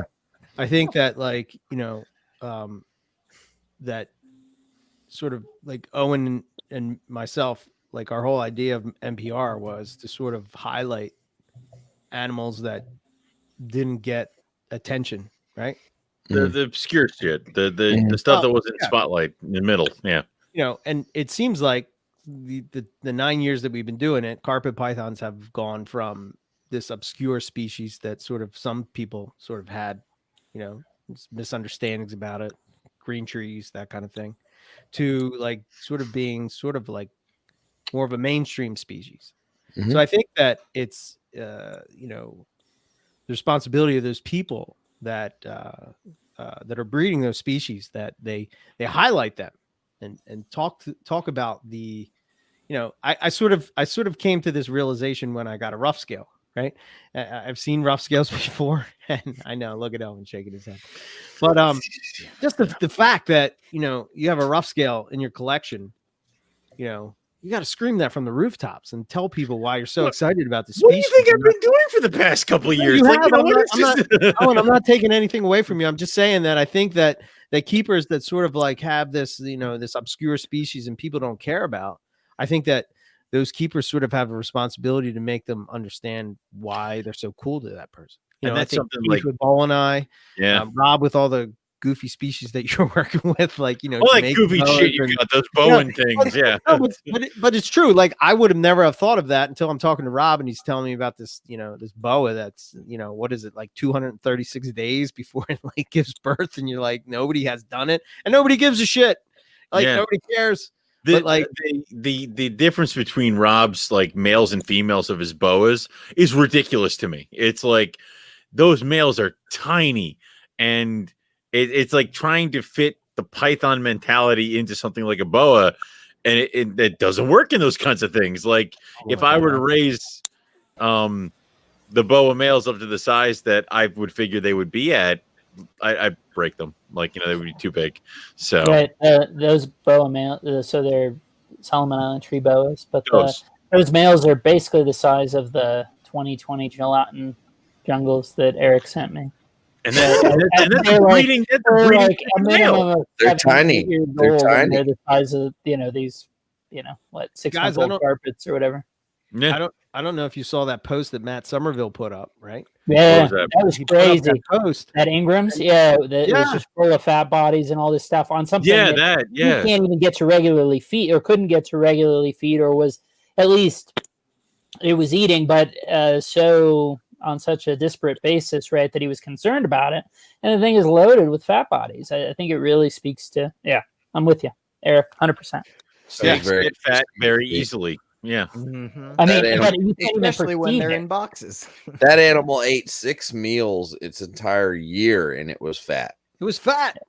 It was full. It wasn't fat. It was full. Sausage full of fat. Right. Yeah, but does that say that maybe it's the wrong prey species? Like, is that what we're getting at here with that, or is it just again the frequency of food? Because I mean, I was watching.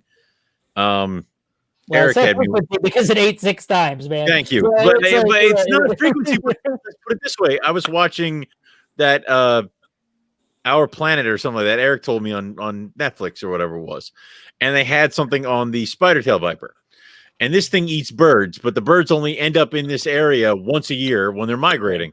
So the thing gorges on birds like every other day, getting at least 1 or 2, and then there's nothing for the rest of the year. Sure. And who's to say it's seasonal feeding to the extreme, right? Where exactly. So it's not even like twice a year, or maybe it's 3 times a year, or whatever. Right. It's like for 2 weeks. Migration. Yeah. 2 weeks is eating like every day or every other, or sometimes twice a day, and then nothing. So what's to say that certain species that we think we're doing an okay favor of doing once a month is still too much? Yeah, but we also give our animals an easy lifestyle compared to what they have to do in the wild. They're not moving, they're not hunting, they're not traversing bad things. They're also not working failing. for a living. Right. If I sit on the couch and just eat Oreos, it's going to be a lot different than if I'm out running 5 miles a day and eating Oreos. But then there's also the thing of like, when we present them with food, they have 100% excess rate. They're going to eat it, like if they hit it. Where not necessarily in the wild, they may miss, the animal might get away, it might put up a fight. It's like, even then, food that's readily available doesn't necessarily mean that they're eating. Keith, I can't imagine how many Oreos Tim could eat living his life. The rest of us can't have one, Tim, it's like he could have a pack a day. That's crazy. Yeah. He probably has a 20,000 calorie crazy diet. My God. Yeah.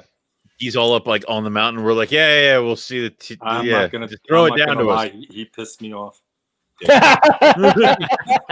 With his healthy attitude and living. I mean, he wasn't even out of breath. It wasn't even tough. Oh my goodness. Yeah. So Eric. Yeah. So I have I'm gonna say I know a lot of people in the hobby, but there's like 50 people in the hobby that I would have to say that I respect. Unbelievably, because of the personal connection, the reaching out. All you guys have sent me animals just because you knew I wanted it or liked it or whatever. All that means the world to me. And that is probably the when you're saying personalities of the year, for me, there's probably 50 people in the hobby that would enter that title. I think some of the exciting things of 2020 is the proposition of some of these reptile parks that are opening up from passionate keepers, like Tide Park. I can't wait to go visit that place and check it out. Graham has really cool thing going on, and Ari and Quetzal are going to be opening that place in Texas. All places I can't wait to go visit because I want to see them. They're passionate keepers before they were business people. Would it kill somebody? I think they're going to do it right, and I think that 100%. Is a huge step forward for the hobby. Yeah. Because it's going to educate a lot of people that are not educated on these animals. And would it kill somebody to open something up in the Northeast? I know. I hear you. Like somewhere in Pennsylvania that I could you, big guy. I could work. You know, how many times do I keep saying, like, just open a serpentarium, Eric? I will come and work for you. You and me. I promise I won't will get move that mad. to the East Coast. Yeah, see, there you go, Riley. We could get him. He's easy. You know, I think for me, the older I get, and I think you hit on this the other day, Keith. I don't know if we were talking personally in our group chat or whatever, but like the whole idea of the observation of the species. Yeah. What Become they a lot do, more what makes important them to tick. me. Yeah, you know, like I don't know. I've moved away from the breed. Like even now, like I'm not even like I'm excited about the breeding season. Don't get me wrong, but like not like I was in say 2011. Like in 2011, to me, it was about, you know, like what kind of morph am I going to produce and what am I going to do? Holy shit, what's going on upstairs? I think we're killing dachshunds. Dexter just probably got excited, and you know he cries at everything. You know, but you know, to me, like, you know, the more and more that I work with them, the more and more that, you know, I want to see what they do. You know, I want to see how I've said it a long time on the show. It's like, it's not really a paint job of the car, but it's, you know, the underneath of the car and what makes the engine run. To me, that's what fascinates me. To me, that's what gets me going, to talk to people about, like, what do you think? I think I'm going to have to mute myself until somebody take over for me here, because it's not great, man. Not great, hey, what the hell, dude? This is reminiscent of like season 2, where the dachshunds would just come in and just driver. yeah. But yeah, it's one of those things where Keith was talking about, like, the sharing of everything. You know, I enjoy that immensely. You know, Keith's like, hey, do you need a rhino? And I'm like, I have. Or, hey, I need a rhino. I'm like, I have several. I got you. Like, I just wrote one, like, I took the one female, I just wrote Keith on it, because that's it. It's done. That's where it's going.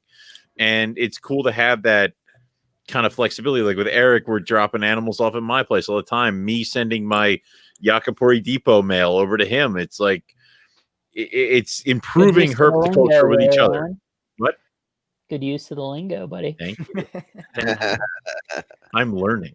I was more excited to give, you know, snakes away. Yeah.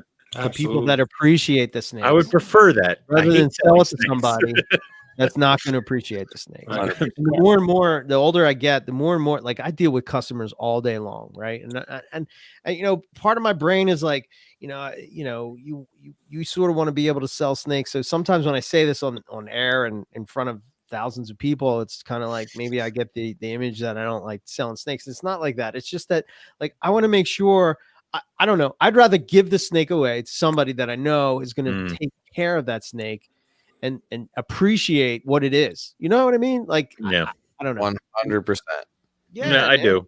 Rather, and you know, when that little, you remember at Carpet Fest when that kid came over and he's so excited about he wants a snake, and I remember being that kid, you know, and like, if I'm able to give somebody, like, hey man, here you go, check this out. Like, blow his mind. Like, holy shit, I can't believe he just gave me this snake. I'm like, pick the snake in the room, man. Whatever you want.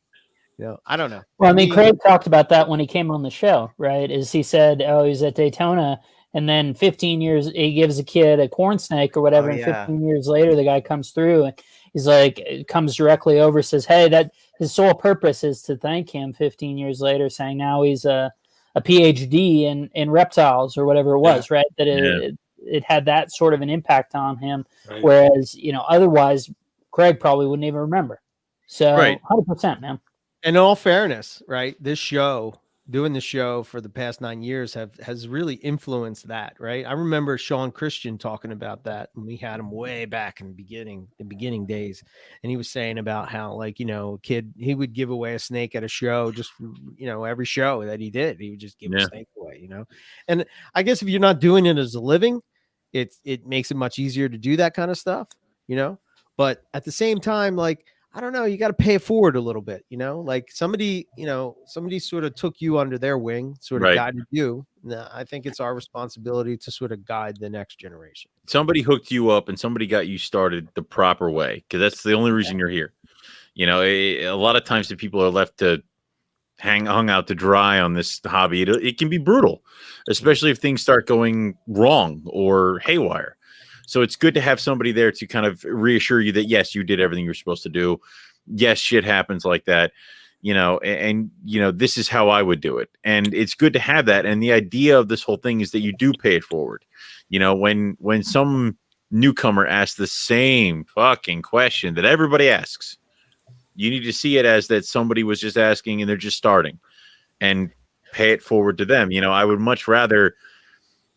I gave away a tiger jag today to somebody who was just looking for a pet because I knew they would take care of it. I knew they would appreciate it. And I knew that I would have to struggle to try to get somebody to pay like $150 for it in herpetoculture. I don't care. I'd much rather see any baby that I produce go to somewhere where I know it's going to be taken care of and appreciated, as opposed to just somebody where it's 1 in a million or whatever, or they kind of got the bug and they're going to sell her in a year and a half. So. Absolutely. Yeah. Riley, what do you have in your hands? Corn snake. This is NPR. How dare you? Like, it is. Need something to occupy my hands. Go get a carpet. That's what the whole point. What happened to fidget spinners? Yeah, Jesus Christ, dude. The carpets have like to bite me. So what about you, Lucas? Do you have a personality that stood out to you in 2020? Personality. I don't know if personality is the right word. I don't know. You know, person, somebody in something. herpetoculture. I think there were a lot of people in herpetoculture that stuck out to me in 2020 and even really influenced me personally. I think I'm going to go with Owen. Damn right. God damn right. No, hear me out. This is why Hear we me out. keep him around. Yes. Whoa. Yes. I know that is the hot take. In the net. Somebody mute Owen so I can say good things about him. Yeah, he's just gonna talk over you. I know. That was gonna happen. Recently, he's like, give him his own podcast, and he goes crazy. The reason is 2020 was a terrible year. It was undoubtedly the worst year of my life, and it robbed me of many of the things that bring me joy and fulfillment. Right. And I think there's a lot to be said for the laughs. And Owen, you kept me laughing during my 12-hour shifts on some construction site in the middle of nowhere, and I appreciate that. So thank you for being a funny son of a bitch. Thank you. Thank you. This is why you can't replace me. Do you hear that? So freaking never, never. I can never leave. Never replace you, Owen. That's I told right. you if you are not there, there's no more NPR. That's right. Honorable mention to Gary Scavino. He's been doing a really good job with the YouTube videos. I've been really impressed with that. Yeah. Anyway, there you go. Okay. Owen and Gary Scavino. Goddamn right. That's quite a mix. Yeah. You noted my name came first. Sorry, Gary. So the common connection of the Bowman Eye boy. Yeah. Right. I do know Keith. Owen, how about you? We haven't heard from you. What as a personality? Like what's the person that you said, you know, God damn, that's a good dude. Rob from Nerd. You know, we had some interactions with Rob's him. Good peep. Yeah, we had some interactions with him before, and I always knew he was a cool dude. But having him on the show, and then having me go on his show, and then having some private conversations with him, you know, it definitely kind of propelled that forward for me of him being a cool guy. And then him and Jeremy doing that show where it's just nothing but like oozing positivity and just kind of like enjoying. Rob is definitely a person with more passion for this hobby and the animals. You know, it'd be hard for anybody to top Rob's passion. Right. And it's just like, and you appreciate that and you feel that. Oh, so you hang out with him and then it's like, you feel better about the hobby. You feel better about the animals and all other stuff. So having somebody that close that can get that excited, and it partially comes, I mean, you have to have that level of energy and excitement if you're going to do educational programs with kids, because you just need it. And he can like just ooze that in, like, and you feel it and you kind of feel invigorated and you enjoy it. So but he sees everything working at Nerd, you know, and to keep that level of passion and excitement about everything shows that it's a true passion for him, you know? Yeah. So he's a good dude. And he's definitely pointed me in some directions. I mean, like he's talking to me about stuff, and he could easily just say no or anything like that. He does not have to give me the time of day, but he did. And he helped me get like the ultrasound and stuff like that. So it's, he's a very cool dude. So I'd say that one. Good. I think my fellow musicians here, Lucas, Summer, Riley, you're a musician, right? Kind of. I actually did used to play bass, guitar. Okay. No way. And when I was a kid, I I played bass for a little while, and I got bored of it, so I took on 6-string electric, and then I was actually rhythm in a band with some buddies of mine in the area, and we were. It's terrible. My buddy had the drum set in his driveway in his garage, and we'd go to his house, and I played rhythm, and my buddy Jared played like lead, and we bounced back and forth, and we were called Battle Axe for a while. Oh shit. But dude, my God. the best story is like, because all we did was just play like Ozzy and a bunch of other things, just like sped up 1.5 times to like as fast as we could fucking handle. Wow. And so we're playing fucking like Four Horsemen and Megadeth's God, I feel disgraced not being able to remember it. Anyway, it's the same song, just on 2 things. And we tried playing it like even faster, and some kids walked by, like, "Hey, what's your band called?" My buddy goes, "Oh, fuck off and die." All right, fair enough. And so we went by that band for a while. So yeah, I used to be a half-assed, terrible kid musician. For I'm a little insulted. I can play a triangle. There's this thing that happens when you're on stage, right? When you're on stage and you're playing in front of people, you sort of like feed out, passion for the. Listen there, cowboy. What? Boy. No, it's just I mean, you sort of like feed out passion of what you're doing, and you're feeling in your gut. This is coming from your freaking soul, and it's going out into the audience. And then when they like respond to it in a positive way, it just feeds back to you, and it ignites that passion even more, And that's what I felt when I was on the podcast with Rob. When I was on with Rob Christian, like and Jeremy, like they were just like that circle just kept going and going and going and going and going. Like, you feed off of that other person that you're with. If that person is like sitting there going like, God damn, man, I'm freaking loving this. And then, you get inspired to be more positive about it. And then it keeps going in this. Right. In a weird way, that completely makes sense. It's kind Right? of like an You get energy transfer, if you will. You get it, Lucas. You get it. You understand.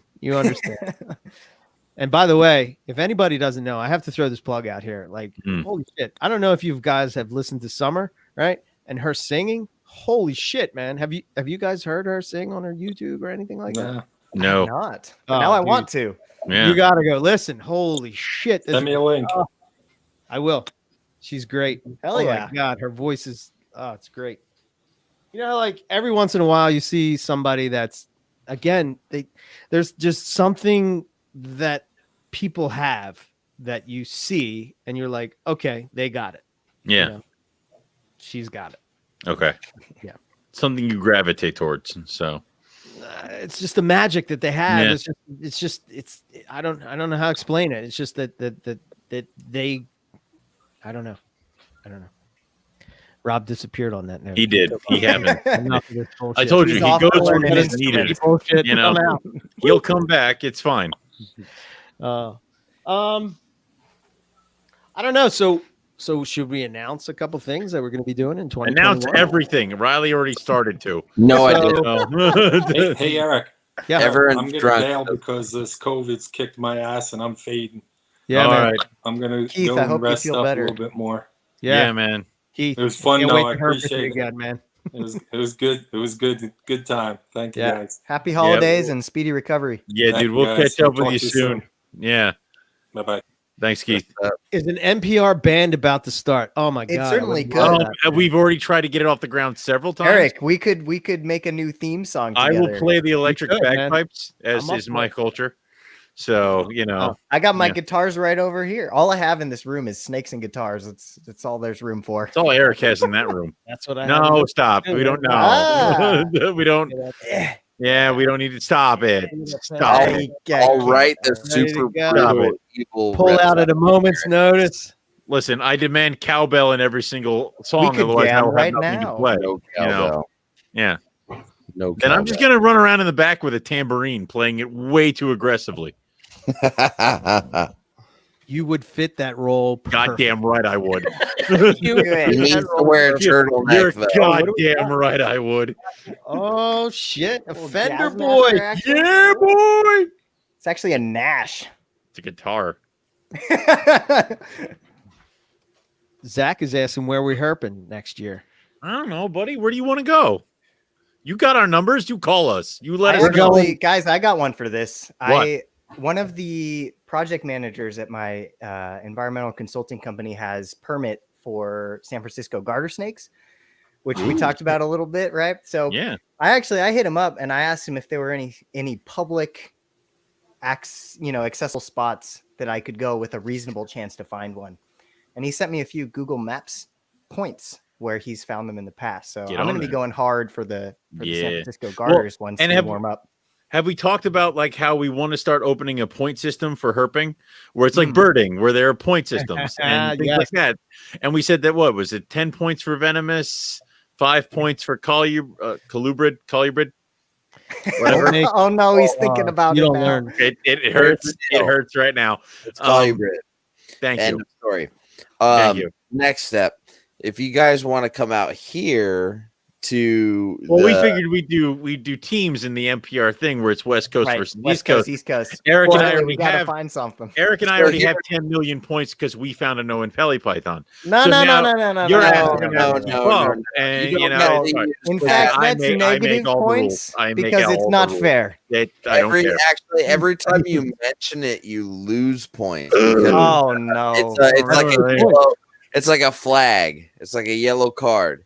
Every time you mention that shit. Listen, I know the only football I know is American football, so shut your goddamn mouth with yellow cards. Fucking flag. Flag. Thank you. All right. But I do want that to happen because I would like it to be that. Well, so I like people getting out and herping more. There's regions that have a better density than others. Florida wins. So if you're trying to do a competition about it, you're going to have just sort of regional bias, right? Obviously. So it shouldn't be about the quantity, of course. Oh, they're looking for you. And I just peeked over the top like an alien. Thank you. Thank you. He's back. Rob's back. Thank you. Rob. But I agree, Riley. There should be different points. Like if we find an Alameda whip snake, which is like federally listed, like we should get more points than a gopher snake. Agreed. But if Eric and I go to a place and find the Alameda whip snake, then we should get more points because we had to go get there. You're damn right I can't. So if you get a dozen timber rattlesnakes, it doesn't mean shit. If it does, it's 10 points. Not compared to like if Lucas finds one rubber boa.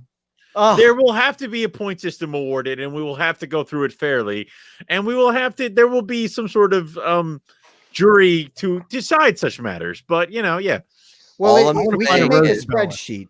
What about a rosy boa? I want to find one. Why? Where are you gonna go?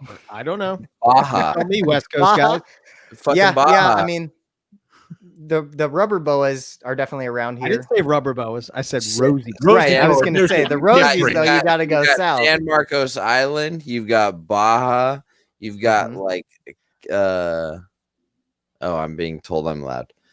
You've got San Marcos Island. You've got Baja. You've got a lot of those Southern California and like. A little bit inland on the eastern border of Southern California, where it borders like Nevada, New Mexico area. You'll find a lot of different rosy boas out there.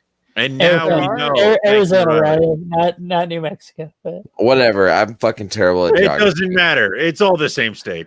There are some things that we both have, though, correct? Which maybe like species of ringneck, obviously different species, but. You have ringnecks as well, right? We do, yeah.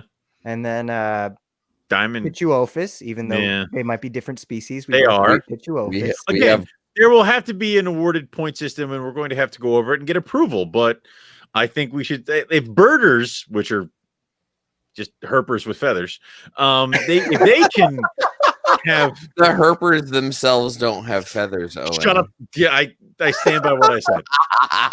Anyway. If they can have some sort of dedicated point system for birders that go out and do shit and have Like, yes, almost like awards for like, the perfect year or a high scoring year. Or you saw this animal kick ass. Like, we should be able to do that with herping and get more people outside going in to explore and find some stuff. Again, yes. Eric, Rob, Keith, and I already have 10 million points because we found an Owen Pelly Python. So it doesn't, now it's I'm playing now second saying place. comment. And I would disagree in the context of like, well, that's a snake I've wanted to see for 20 years. So yeah, no, I think that's at least 20 years of riding that out. Obviously not going to stop me from looking at other stuff, but right. You know, now we'll hang on to that one for a while. So damn right.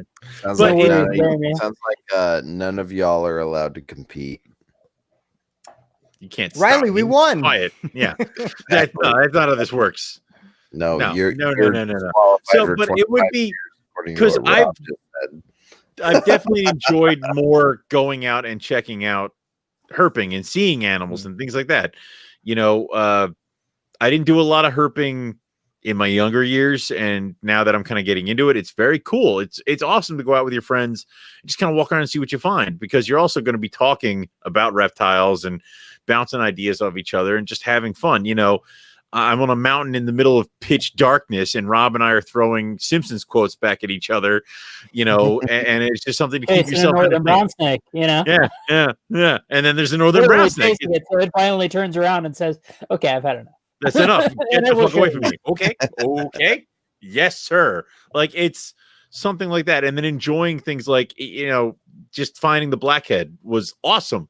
And the fact that you did it with all these people that you're very cool with. Even the frilly lizard was just something that is more enjoyable. Even climbing over a ton of rocks in a place that's only 20 minutes away from my house to look for timber rattlesnakes is just way more fun than cleaning bins all the time and sitting on your ass and going on the computer and talking about genetics. It's getting out there and enjoying the animal for what the animal is. And I totally dig it. So I would love to do more herping trips if my wallet allows me. If they go looking for rough scale pythons, I will disown every single one of you if I'm not with you. You understand that, right? All of it. We wouldn't do it without you. I'd burn it down. The whole NPR. No. Well, I could go look for them right now in my backyard. I wouldn't find them. This is true. But yeah, absolutely. So that's one thing is the potential herping competitions and stuff, you know, fun things. So that's one. The other, if we're doing this. Oh, what are we talking about? NPR 2021?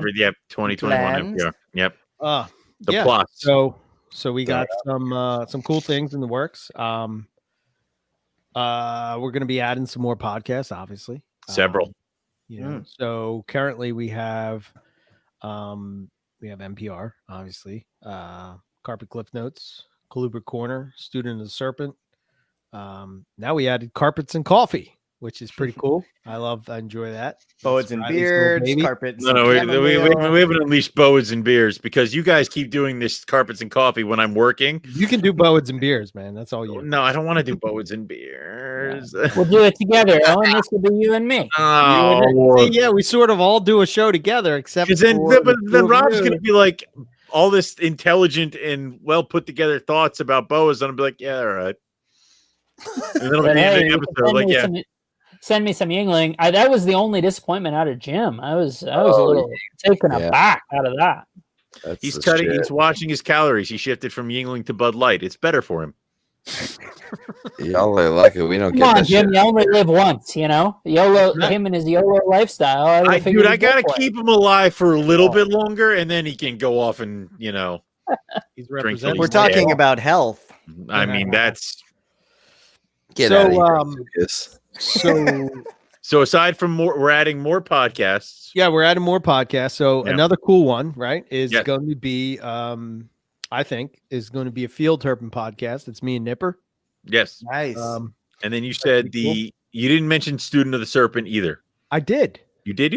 Yeah, I did. You Student you? of the Serpent, I don't remember. Carpet Cliff Notes.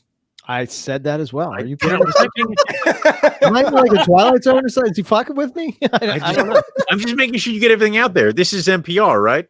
Right. Okay.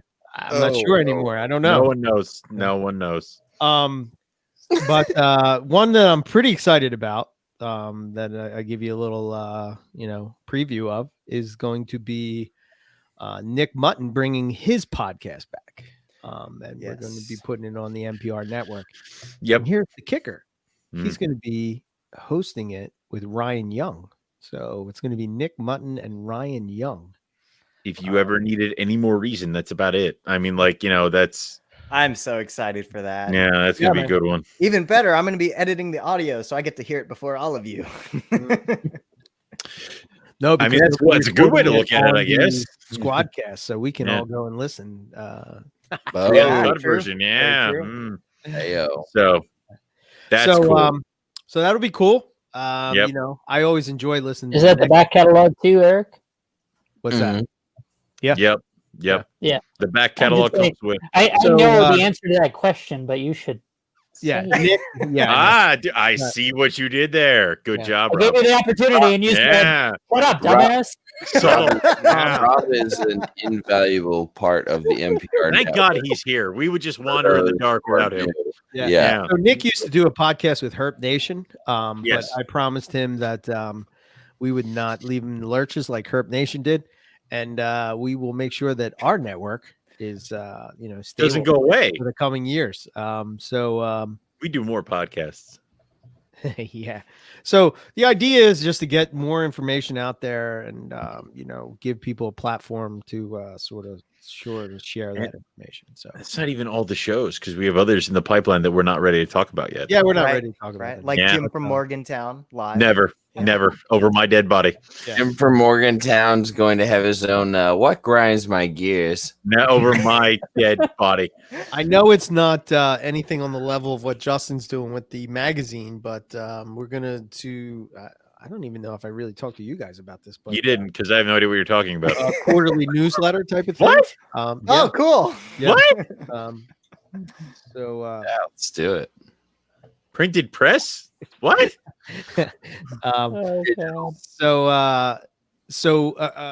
NPR is sort of going to do something I think is very important in the hobby, and Rob is sort of helping with this behind the scenes, but Herp history, right? Yep. So NPR is going to sort of have a segment. I don't know how often it will be, but it's going to be focused on the history of herpetoculture, talking to various people, that have shaped the hobby as we have today, and sort of paying tribute to them, if you will.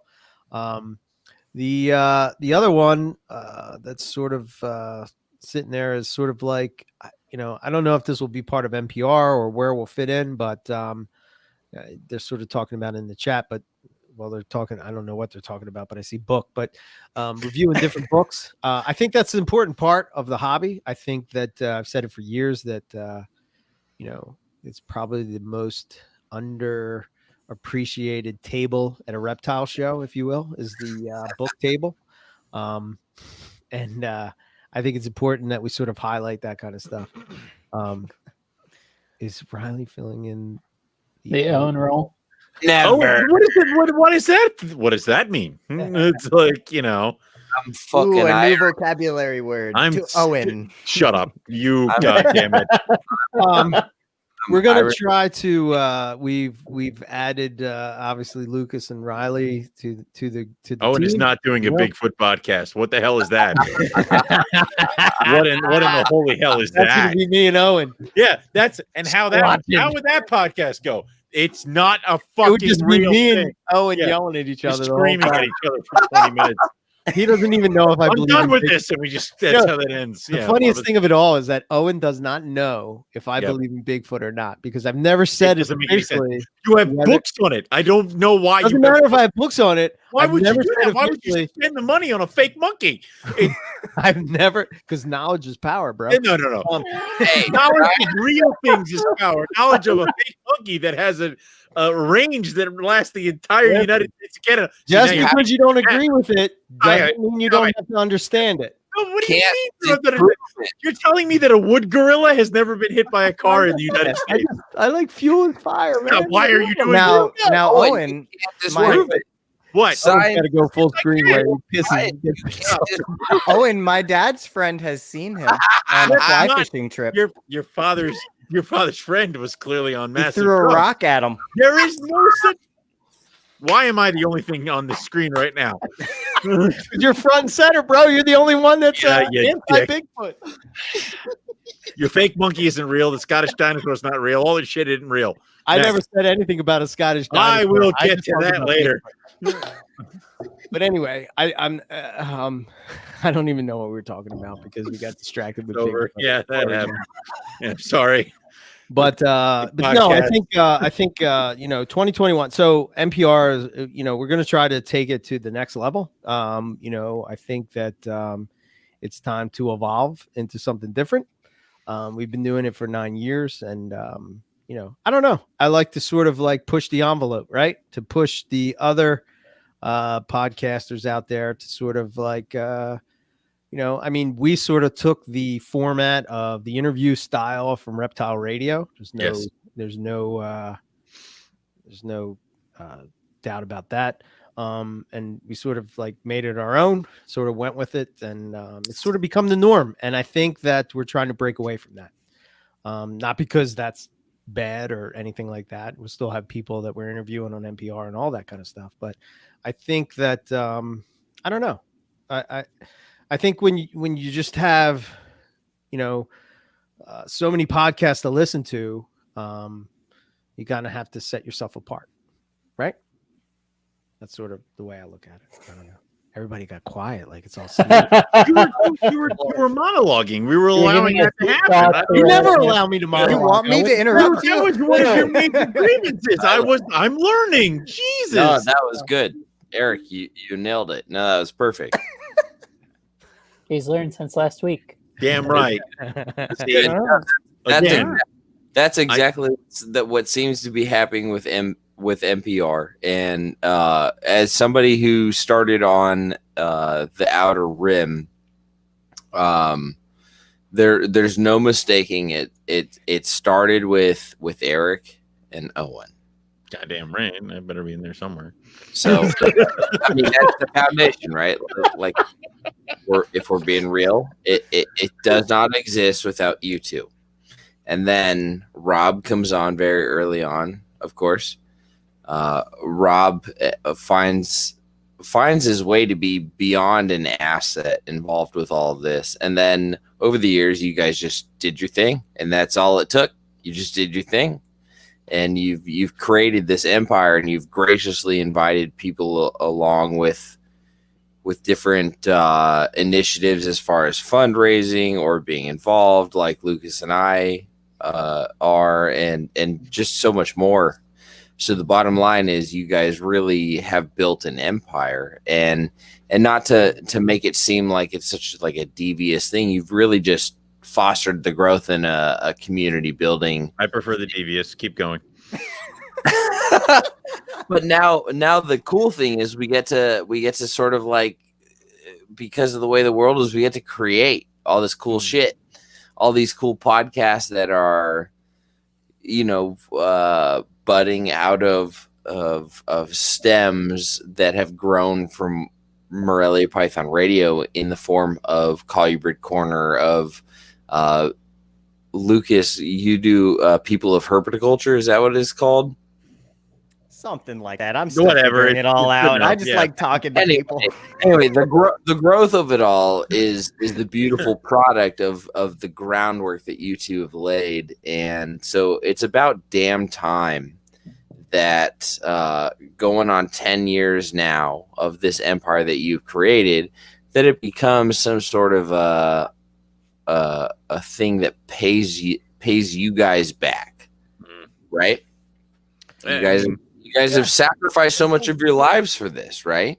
You don't see it as a sacrifice because it's who you are and it's what you do, and you just decide to like sort of get on a microphone and talk about it every once in a while. And the bottom line is you guys just really.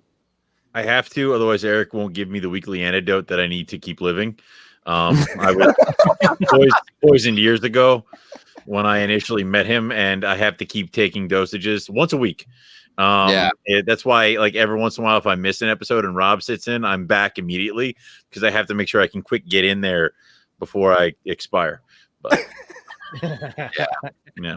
So anyway, long story short is you guys deserve to be able to have this community that you've built finally give back to you and support you. So some of the 2021 initiatives are focused around having that community y'all have built kind of support you guys, right? It's more along the lines of help us do more things to help for more content, more stuff, unlock opportunities. Right. So Let's keep going. We're trying to do, in all honesty, is we're trying to sort of, I don't know, not necessarily. It's not. We aren't quitting our jobs. Yeah. No. No. We want to go on trips. Yep. Herping trips. All do the stuff. guys that are with us, as far as like going filming it and all that stuff is like it, at some point it just becomes too much for one person to do. So the idea is sort of to bring people into the fold and try to help with that. And if we can go herping somewhere and record that, or go check out somebody's collection, or one of those new reptile places. Yeah. So doing more live stream stuff. I like the content. live type of feel, of things every once in a while. It takes us back to years 1 through 6 when we were live and things could go horribly wrong in a drop of a hat and never be repaired. But yeah, I mean, it's just about growing. So, I think that 2021 is hopefully the year that we kick it up to the next level, and see where it takes us, more content and more, more people that are passionate about, the species that they work with and what they get excited about. And hopefully that, again, I sort of said it earlier, but I don't know. It's kind of weird. And some people may not know this because maybe they're new to the NPR or whatever, but like, in 2011, carpet pythons were not like nowhere near as popular as they are today. Hell no.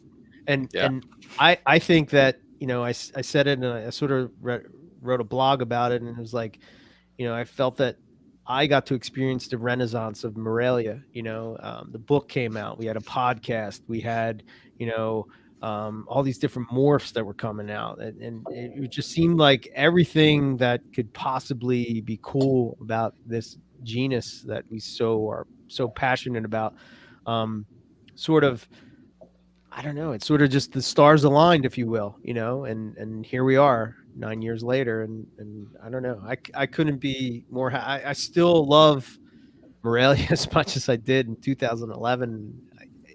It kind of like fascinates me because I see a lot of people where they kind of go in and out of, like, take Keith for example. I mean, how excited was he about short tails and stuff, and the amount of shit that he's done with short tails, it's just amazing. And like he sort of let that go to somebody like Matt, and you see Matt sort of taking that torch and running with it, and like, he's sort of okay with that, I guess, and sort of proud about it in a way, I guess. And I don't know. I'm kind of rambling. Keith laid the groundwork, and then you have somebody else take the football and keep running with it, and it's cool to see that, especially when then you have Keith's approach to things versus Matt's approach to things, and you have other people who were in Morelia before I was, and their approach to things, to how I do things, and even your approach, Eric, and mine when it comes to carpets and things like that. It's cool to see the differences, but it's cool to see the expansion of the species. Keep moving forward with it, keep pushing forward with it. And I'll admit that I bought my first carpet python. God, I don't think I've bought a carpet for like 3 years. Like I want to say it was like at least been 2 years. I've gotten carpets, but I haven't sat down and spent money on one for at least 2 years. I got it on last Saturday at Hamburg, and it's just something cool to do because I've been expanding into other species, and then it's still kind of circle back around and go back into Morelia. It felt nice. It was cool to bring it back into getting into this animal and what she could do with my projects that I have here. So I think it was on one of Riley's grievances was the whole, to Summer's point, she says she still don't think that carpets are as popular as they should be, but like everybody's trying to make a snake into their carpet python size. Yeah. Yep. Why not just go with the carpet? It's like we still have to let Riley deliver those grievances. we Yeah, do. I know, I right? think it's Go a good ahead, time. Riley. This is a good segue. I don't want Riley, to steal your thunder, bro. yeah. Take a swig and go. Oh man, he's pulling out. What is he got? Oh no. Yeah. The digital list. All He's right. pulling that All right. up. Okay. All right. I've had 4 of these. Whatever that is. Okay. Something They, bad. That Phantom looks something. scary. Yeah. Oh man, this could be bad. they are Yeah. over 7% alcohol. Okay. Doing it right. Let me I pause you know. 1 second. All right. One Good. Good. second. Good. Good. Get good. ready, All right. Riley. You get ready. You don't. Listen, you know, everybody's you liver is keep going to going. be a problem. Yeah. But Brandon had said that he almost feels like it's better that there are more closed off so that it won't become the new ball python trend. I would don't completely 100% agree, but I don't think we're ever Yeah. going to get there. I don't Yeah. think that anything will ever be the ball python. I appreciate that perspective as well, for sure. Yeah. One quick note while we're talking about the chat comments, I do want to point out that one goal for this 2021 is to get Smitty on a plane to Texas so that then we can get him on a plane to Australia, because he would have lost his mind over the beautiful Northern Territory irregularis that we saw. I mean, that was the most common snake that we saw on our trip, right? What did we see? 6, 7, 8, something like that. And that NT form is so stunning that it's literally, I've seen it on iNaturalist where they're misidentified as womas. People have literally entered it as kind of just normal people, and generally speaking, they go and say, "Oh, it's a woma," and it's like, I see how you got there, but that's not what that is, That's man. not a woma, yeah, 100%. Beautiful. So we got to get him on a plane to Texas, because presumably that's just a couple hours, and then we can get him on a, 8. What do we wind up doing? I was thinking about that today. It's like we spend 18 to 26 hours in the air usually, something like that. It's not as bad as it sounds. I know it's really not. It's totally doable. But I used that time to heal because I was dying from LA to Brisbane. So, I needed to plug in the batteries. Thank God it was a long flight. If it was short, I'd be dead. I would love to herp with Justin. That would be cool. I think it'll be pretty fun. Yeah. Yeah. 100%. And especially just the way he's so excited on Subox and Baird's at West Tech. Hey, I mean, Smitty, the trip's happening end of May into June, so like it's on you. But the trip is existing. It's whether you're there or not. And I'll say this from experience: when the trip is happening and you're not on it, it sucks. It fucking sucks. Yeah, it does. Yeah. And the cool bit is with Texas that you just get the little permit and it's totally legit. So if we found any of those things, we missed out on the Bairds, the group that was coming the other way on River Road had found one. So we didn't wind up seeing it, but we saw stuff that they didn't see. We had that gopher that, you and I had the conversation about taking them. Yeah. But I mean, you can be permitted. It's totally legit to do that and stuff. Yeah. So with his excitement, he just posted up this Wild Rose Pass Subox and stuff, and it's like, oh yeah, we checked that out. It's funny to hear the names associated with things, the appellations, as opposed to kind of where we saw it coming down past east of the Davis stuff there.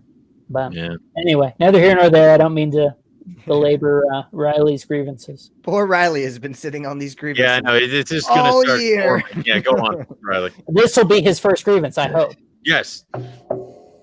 Riley. You have the floor. Yes, all of you. I mean, 2020 wasn't all that bad for me, but I'm going to absolutely shit on some things right now. And I'm going to really just go full grand slam right out the bat out of this, because I've had 4 7+% alcohol beer. You stand by your statements and go. And I don't give a talk about what you drink, shit. Just talk, buddy.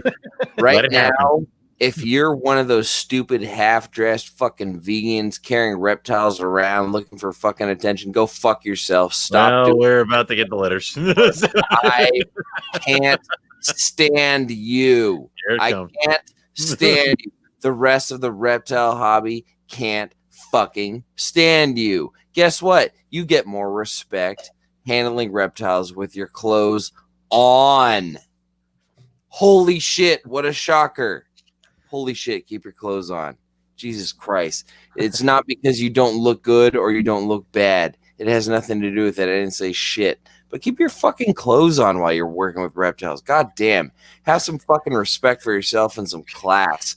It doesn't take an exotic accent and some abrasive personality to sound convincing, but I'm serious right now.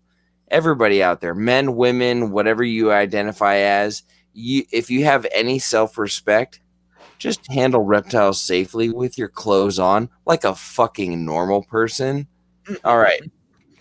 Number 2. It's dubia, not Dubai. Stop listening to the man that is your Apple iPhone auto-correcting when you talk to somebody about dubia roaches. It's dubia roaches, not Dubai roaches. They're not from Dubai, India. They're dubia roaches. They're goddamn cockroaches. It's 5 letters. There's literally a syllable and a half in there, and you're fucking that up. What happened to Owen? He ran away. He had to change the label to Dubia from Dubai. Oh, God. All right. Number 3. This one I think Nipper will appreciate, and I kind of channeled my inner Nipper while I was going this. For everybody that posts photos, anything on social media, including the Latin name, the genus and species on an animal, I applaud you for doing that because I really respect that. But for fuck's sake, capitalize the genus, lowercase the species and subspecies, period, bar none. There's a reason for that. It's universal, goddammit. The entire world population can understand Latin nomenclature, but when you go into binomial nomenclature and classify everything and capitalize, you put it all in the genus. You're just really frustrating me. Just capitalize the first one, lowercase everything else. It's really that simple.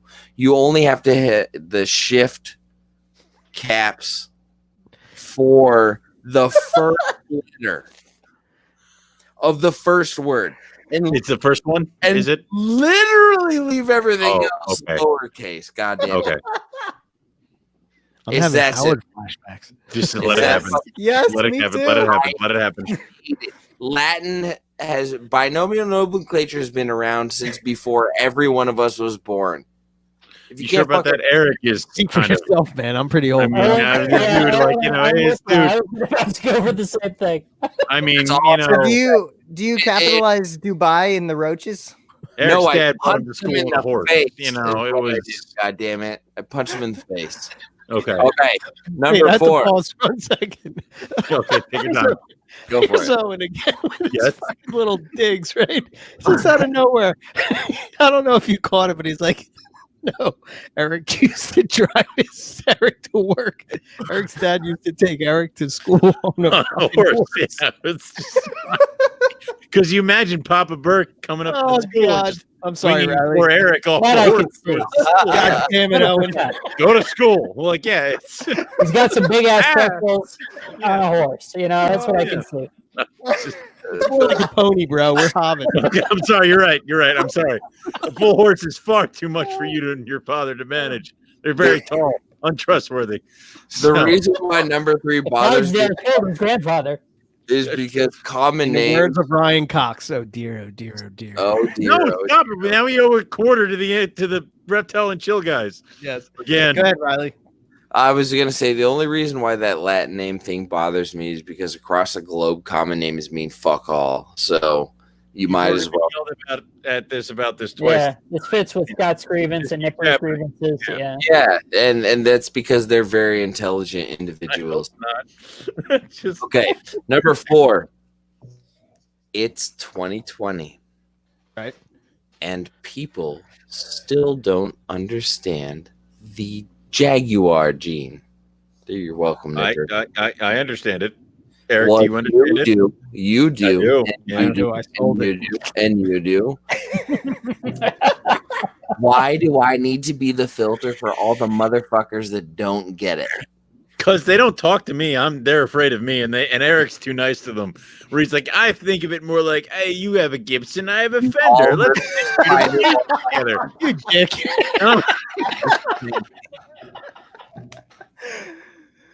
Wait, those were types of guitars, right? I was good. Yeah, you nailed it. You I'm nailed it. so proud of you. Man. Thank you. Next, you're going to be talking about Vox and The fuck are those?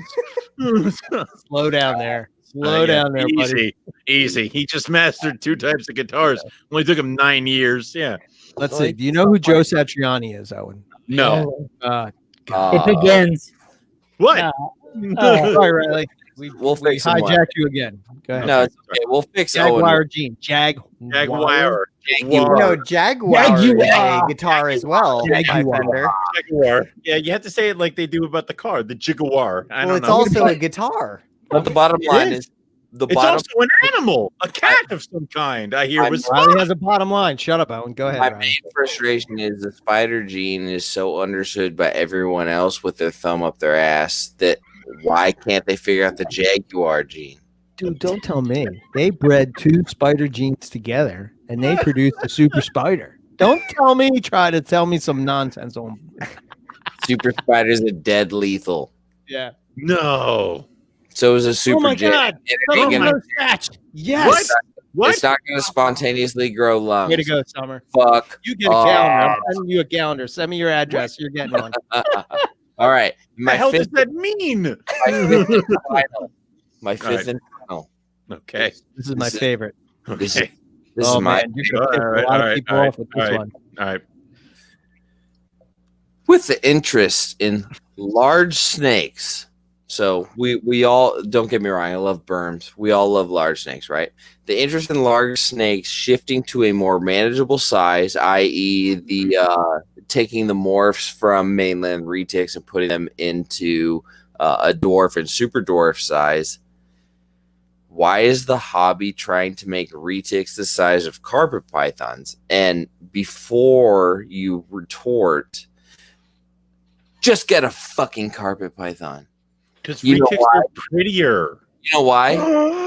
How dare you? Get off this podcast. Carpet pythons will not headbutt the fucking glass right out of their. You are correct, sir. And there's a reason I agree with you. They have a lot of natural variation in pattern, color, line breeding. Let's go down this list right here. Okay. I did this. I apologize.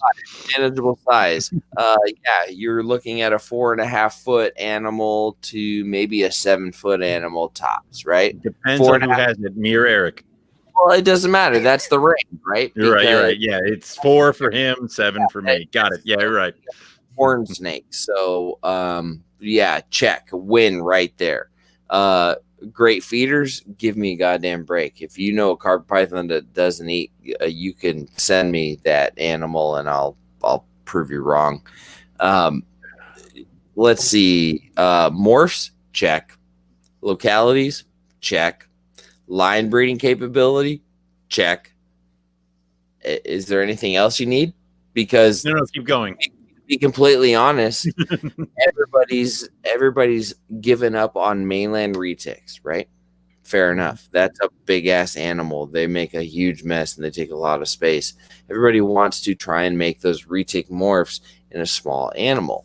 That's what Garrett's doing, and he's doing a fantastic job of it. But why would you try and make a really tiny python that has a lot of morphs and a lot of natural and locality variations in there when they already exist in carpet pythons? Why did they turn a poodle into a toy poodle? They can get the same dog but smaller. That's the whole thing. Come on. I mean, you could breed a donkey to a horse. It's not called going a to mule. It's not going to be the same as just getting a freaking mini pony. You're right. It's called a mule. They're very different. But it's one of those things where it's they want the big snake package and a small snake. You know, they want the big snake and the small snake package, and that's what they're going for. So that's why you don't see it when. Well, you don't see it with like nobody's taking children's pythons and trying to breed them smaller. Why? No. There's no need for such things. any smaller, they'd be dead. Like, it's just no good. So, it's just kind of one of those things where people want the colors and the feel and just the retic, but they don't want to spend a ridiculous amount of money because, like you said, mainline retics, that's a 10-foot cage a minimum.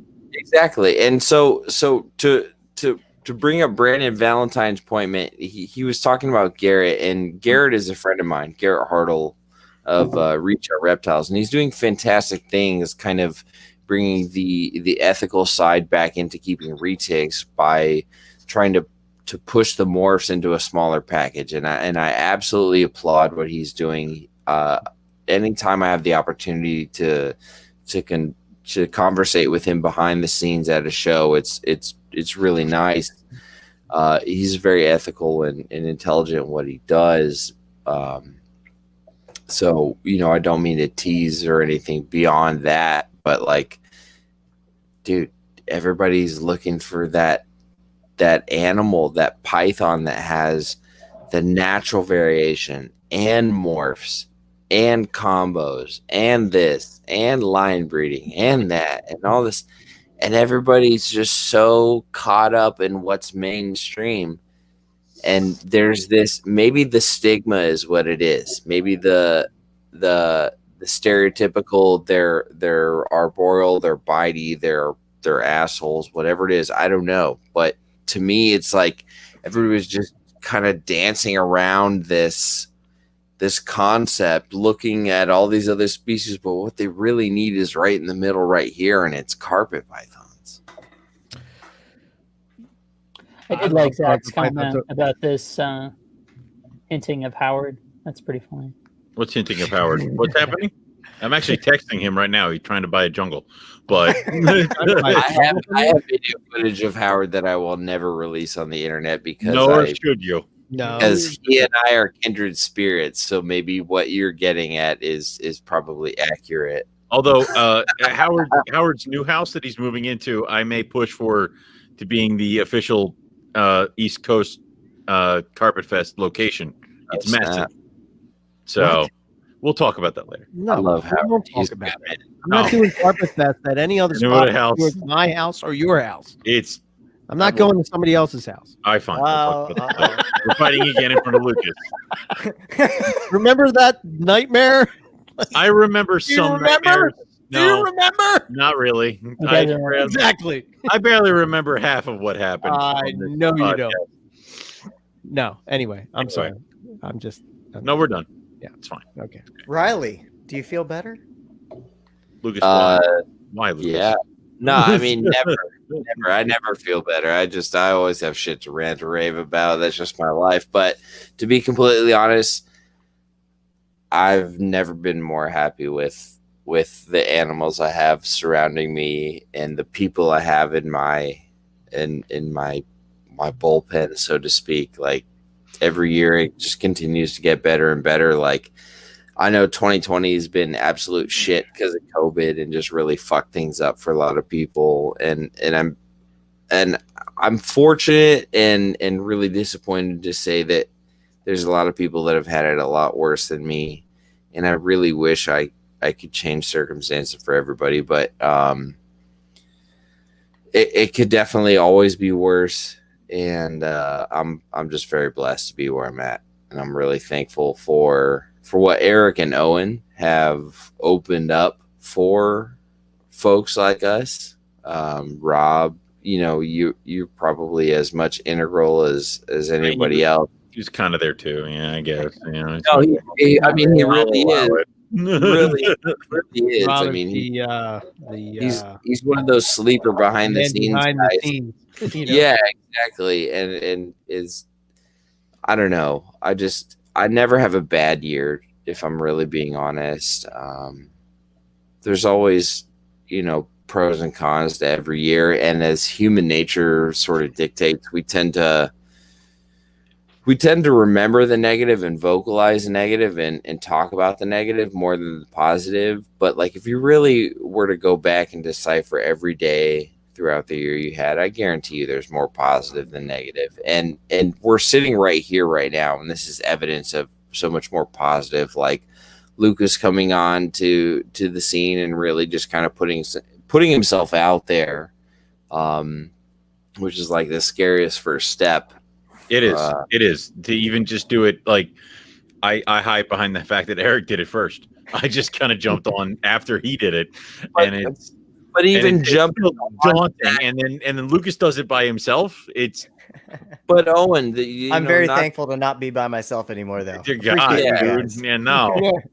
And Owen, not to discredit yourself, like just having the guts to jump on board with something new is not any different. I saw this ship sinking, and I decided I was the only one who could write it. You needed to save it. I needed to save it. And I thought it was too important, so I decided to jump on board, and I told Eric to bail the water out of the ship, not put more in it, and that really corrected the course. And it's very clear that Rob, is what I'm saying. It's very clear to me that Rob makes time in his life for this, what we would call an extracurricular, right? He makes plenty of time for something like this, and that's no small feat either. So it's a big deal. It's a big deal. I think the thing of it is like, I sort of said this too, and I never really thought about it until recently, when I sort of wrote a blog about it again, and just sort of saying like the idea that me and Owen have sort of done this for 9 years straight. Yeah, it's the about same two people. Yeah, is kind of it's kind of nuts, man. Dear I don't Lord. know. I don't know if I was just tripping or whatever, but like, I was thinking about it. Did Dory give you the good shit when you wrote this? Like, I mean, big deal. No, I mean 100%, right? I think even professionals, we had talked about it, even professional like radio hosts, right, who do morning shows or afternoon or drive time, whatever, right? The notion that people would be together for 9 years in that context is essentially unheard of. Certainly it's the exception, at best. And it's like, so you're doing something that's really unprecedented, not even within the reptile context, but even the context of people who get paid to do it. Paid as their full-time job to do it. It's unprecedented in so many ways. Lucas is showing us the Yoda Eric. That is why. But the thing is, like, Eric won't let me renegotiate my contracts. That's why I keep saying. I mean, like, I keep trying to bring it up every year, and he says that there's a board meeting, and I get constantly outvoted. I don't even know who's on this board. It's like, me and Rob. I knew it. Yeah. Until you show up having frozen your feet, you won't even tell me where it is. You're out. It's not gonna. You're stuck until you do that. Then maybe we'll have to talk. I'm just lucky, man. I really am. I took a chance. I saw an opportunity. I took a chance, and here we are. 9 years later, and it's nothing that I did. It's a group. The community together, everybody. Owen, there wouldn't be NPR without you. That's for sure. There's no way that it couldn't be any other way. There's just the chemistry that me and you have that I couldn't have with anybody else. And I think that's sort of part of the magic of what it is, and I hope that we take it to the next level. When Rob came into my life, it was another thing that's sort of like, again, he doesn't get enough credit for his influence on NPR, his influence on me. Heavenly light, I mean, yeah. What are you saying? Nothing. Shut up, Rob. I'm having a moment doesn't mean that you get to like make fun of me. I'm sorry. I'm just gonna power through. I don't care what I did what I normally do. Listen, I don't care what you said. I don't care. I don't care. You as soon as I start to get emotional with you, you sort of like get all flustery and have to guard up. Like, how dare you? Mechanism.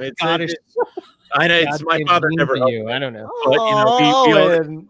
Come here, Owen. Yeah, he needs a hug. I know he needs a big hug. But again, I don't think NPR would be the same without Rob either. And then you two guys, Riley and Lucas just recently. But I think that still pinching myself. that Yeah, influence is we huge. own You you know? now. Yeah. It's not a one person thing. It's, you know, and that's what led us to Carpet Fest, and that's what led us to all these things. It's all about the community. It's all about the people, man. I mean, at the end of the day, we love snakes, and when you get to experience whatever your passion is, whether it's snakes or music or whatever, what it could be anything, cars, whatever it is. When you get to, show your excitement to another person about what you're excited about, is awesome, you know. And hopefully, you know, we've done that for you guys for the past, 9 years, whatever. I know we always haven't had the best audio. I know we always haven't had the best this and that.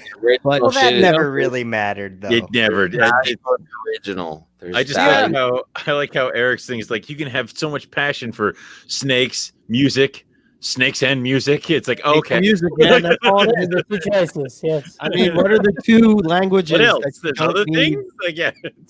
You know, I mean, but no, for me, I guess because it's my two passions, that's how I relate the two to each other. But to me, in my brain, they sort of follow the same path, you know. You're influenced by the people that are around you. And I'm excited about the future, you know. I mean, the whole idea of like what Justin's doing with his thing, and like, you know, he's taking it to the next level, and then hopefully someday when we retire, Owen, he'll be the guy, and he'll be we'll keep doing NPR to one of us. He is now. I'm not saying that he's not now. I'm sorry if that came out wrong. I didn't mean it like that. No, we're no, he's not yet. I mean, he's getting there, but no, no. But you know, I mean, I don't know. He inspires me because of his work that he wants to do and what he wants to put out there. You know, I get excited about that kind of stuff. It makes me want to do better. It makes me want to be better. Yeah. It makes me want the show to be better. You know, I know we haven't been on YouTube, and now it's the first time we're sort of doing that. And, you know, I don't know. Hopefully, how's it going so far? Send me the clips, Eric. Growing well. So hopefully, you know, we wanted to do the show now because we've taken off pretty much the rest of December, and we're going to come back and we're going to have some things together. I got some clips I got to send Lucas. He's going to try to edit them around and make some magic. Me and Rob have another, student of the Serpent coming up, and like, there's no set time with that. That's sort of the thing. That's sort of like, it has to be. You know, I guess there is a certain deadline to where, you know, we were talking about this the other day, Rob, where it's like, yeah, you don't want it to go too long, but at the same time, I want it to be as the best that it can be, you know. Right. And we did the one episode. Sit down and do the the Collier Corner. Right. Like we have to do the next several months of that because we just bust them out. So you can take your time on some of those a little bit more finesse and detailed shows, because we can really, the beautiful thing about the network is with, 7 to 8 shows going on, you can really make those high detailed ones flesh out the way they need to be done appropriately, but still provide entertainment in between. And even if it's just once a month, that's a valuable asset. I mean, I think people would probably appreciate the extra time spent making sure that once a month show on a Student of the Serpent is just absolutely dialed in. And they're going to appreciate whatever you put out. That's the beautiful thing about it. And with 7 or 8 shows on the network, you kind of have some flexibility too. So. Yeah, we'll figure that out. So. Yeah. Hey guys. Yes. I unfortunately I have to run, but you son of a I know it's thank probably you so much. My husky needs to eat and poop, but this has been lovely. And I say to all of you, happy holidays, happy airing of the grievances, and I'm very grateful for all of you. Have a good rest of the show. Good night, Lucas. Thanks, Lucas. Peace. Yeah, it's probably time that we all. He's got to get to the point where he just ignores the dogs like Eric and I have for eons. When those people like literally sulcata their way through a wall. So will Zero. I don't pay any attention to him until the show's over. Right. God. Well, now you have Mort, so you'll figure that out even better. He arrives Friday next. Oh, shoot. She's coming too. So, Oh, okay. You're good. Yeah. Give her a to-do list. Yeah, deal with your tortoise. I have serpents to deal with. So yeah, hopefully we have some cool things for 2021. I think it will be a good year. We got some cool herping trips that are lined up. We got some cool podcasts that are in the works, and I'm excited about Content, just more content for everybody, and hopefully solid stuff you guys content. like. Yeah. So we'll see how it goes. If you hate it, whatever. Like it's. We'll still do it. I don't care if two people. We're not going to stop. It's It has nothing to do with whether people like it or People- not. People have hate listened to me for 9 years. It hasn't stopped me yet. There's So- a love-hate relationship with you, Owen. You I know. You know what's really cool is we've got an East Coast West Coast dynamic. So we get the seasonal variation And and Rob's in the middle somewhere. Yeah. Rob's closer to In the land of West. the big hot thing, the Intermountain West with the big hot thing. Yeah. That is true. so Lucas and I can definitely easily tag along together for some East Coast trips out to y'all, and maybe it's worth doing a whole road trip and swinging by and grabbing Rob and just jetting out the way, because nothing like bonding over a road trip, right? Hell yeah. Yeah, we need Rob because he sets up the Airbnbs and tells me where to go and look for the animals. Like without Rob, I would just be wandering in the woods. Again, Rob doesn't get enough credit, man. He does He's not, the guy no. that's behind the scenes making it work, man. The only reason we stole Merton's monitors is because he knew where to Look go. around, I'd be like, "Where are they?" And just wandering through Australia. Yeah, no. No. I wish I had a drink to you, Rob. Well, I have some water. I have some water to hydrate me. You never cheers water. Don't cheers water. That's Don't forget. For our carpets and coffee, we've introduced the coffee cup. That's you can drink coffee. By the way, Or a good right set now. of tea. If you've gone by what Nipper and Scott have told us, you can make tea with it. It is not just a coffee cup; it's a warm beverage mug. That's right. Yeah. Yeah, Owen, I'll message you see if you're interested in waking up for a rendition tomorrow. You don't want me on your carpets and coffee. You three are all too fragile with carpets and coffee. I would be very. Try me. Mean. All right, fine. I'll come on. Keep him in the colubrid world. Yeah, I know. I gave up on the colubrid thing. Colubrid, Bradley. Hey, Rob, what do you say? Yeah. Colubrid. Yeah, I was glad Colubrid? Scott came down with the hammer on that. That was pretty good. That was mean. There were people hoping we would settle that recently. There was a lot of people hoping to settle that. I think colubrid is the way to go. I'm going colubrid. Colubrid. Owen's If going somebody colubrid. If somebody like Scott comes and gives me a tongue lashing, it's colubrid. Sorry. Oh, really? Yeah, and it's colubrid and Bradley. So the one cool thing, it's probably not going to be on this episode since this is almost 4 hours. Holy shit! I can't believe it's on there. The shirt's on the store, Brandon. Eric hides me. He's embarrassed by me. I got permission from Nick, and I got permission from Justin, and I got permission from Nipper. But over the past year, Nipper has been sending me these little excerpts of the complete carpet python, and we're gonna air that as one of the episodes, and you can check it out. And it's so dreamy to listen to. And we're gonna have some little jingle bells in the background. Voice. Yeah, and, instead of the night before Christmas, it's a gonna be carpet. Nipper reading the complete carpet python. Complete carpet python. How cool is that? So we should call him Nipper Kringle. Either one, it works. He'll answer to both. Anyway. That's all I got. I think we should wrap it up since we're almost 4. I mean, this is like, usually NPR episodes are 3 hours long, and they've been known to be going for 3, but Jesus Christ. I think 4 hours is kind of that's pushing it. I mean, we have to cut the audio and make this into the podcast too. That's a lot of. I mean, was it the Herp podcast or Joe's show? Show. It was Joe's show, but it was the Herp podcast guy. Right? Yeah. I didn't you guys remember. are the kids, Cody. so kind of get to Yeah. write your own script. So thank for I want to thank all the listeners, everybody, the support, the love, all that stuff. Thank you so much. I appreciate everything that you do for us, and hopefully, we help you learn about reptiles. Thank you to all the guests that have come on in the years and shared their knowledge, and man, yeah, it's just it's a great community, and yeah, I couldn't be happier. So thank you. Yeah, that's all I got. Oh wait, you guys have anything else you want to say? Otherwise, I'll just close it out. I mean, just look forward to 2021. One at a time. God damn it! Never. What I want to put a plug in for the NPR network. I want everybody that's listening here to pay attention.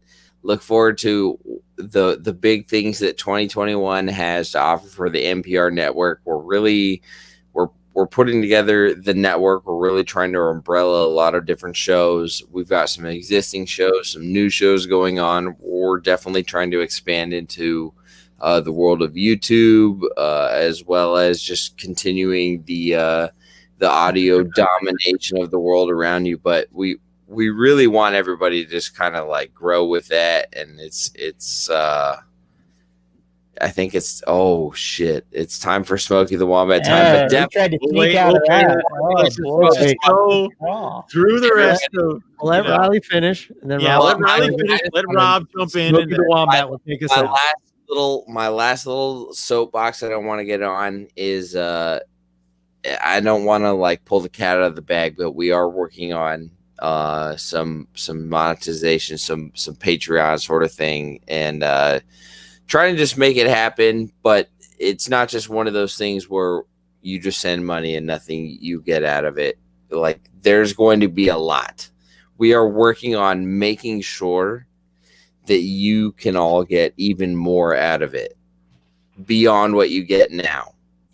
We just really want to do this in a big way. Make sure it's, a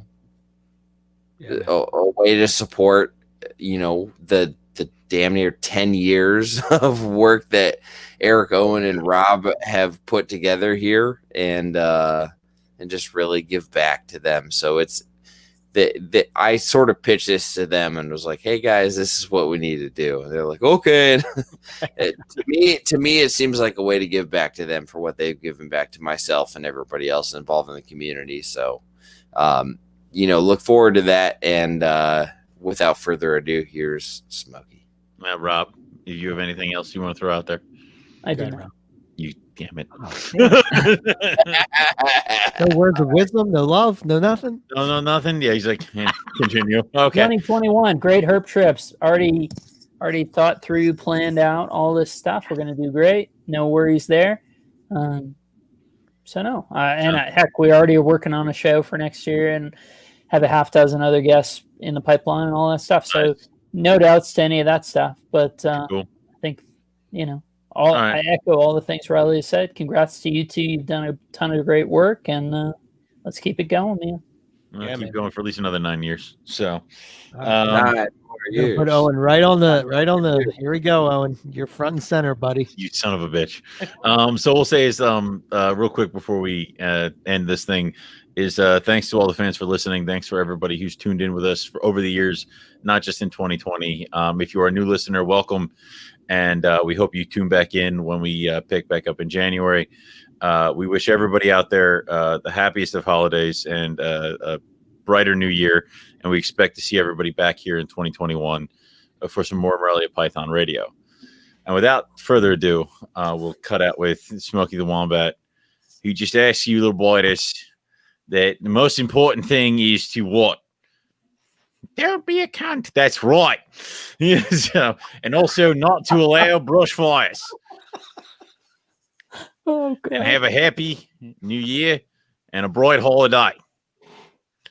Thank you all. We'll catch you guys out next year. Right on. All right. Thanks, guys. Later.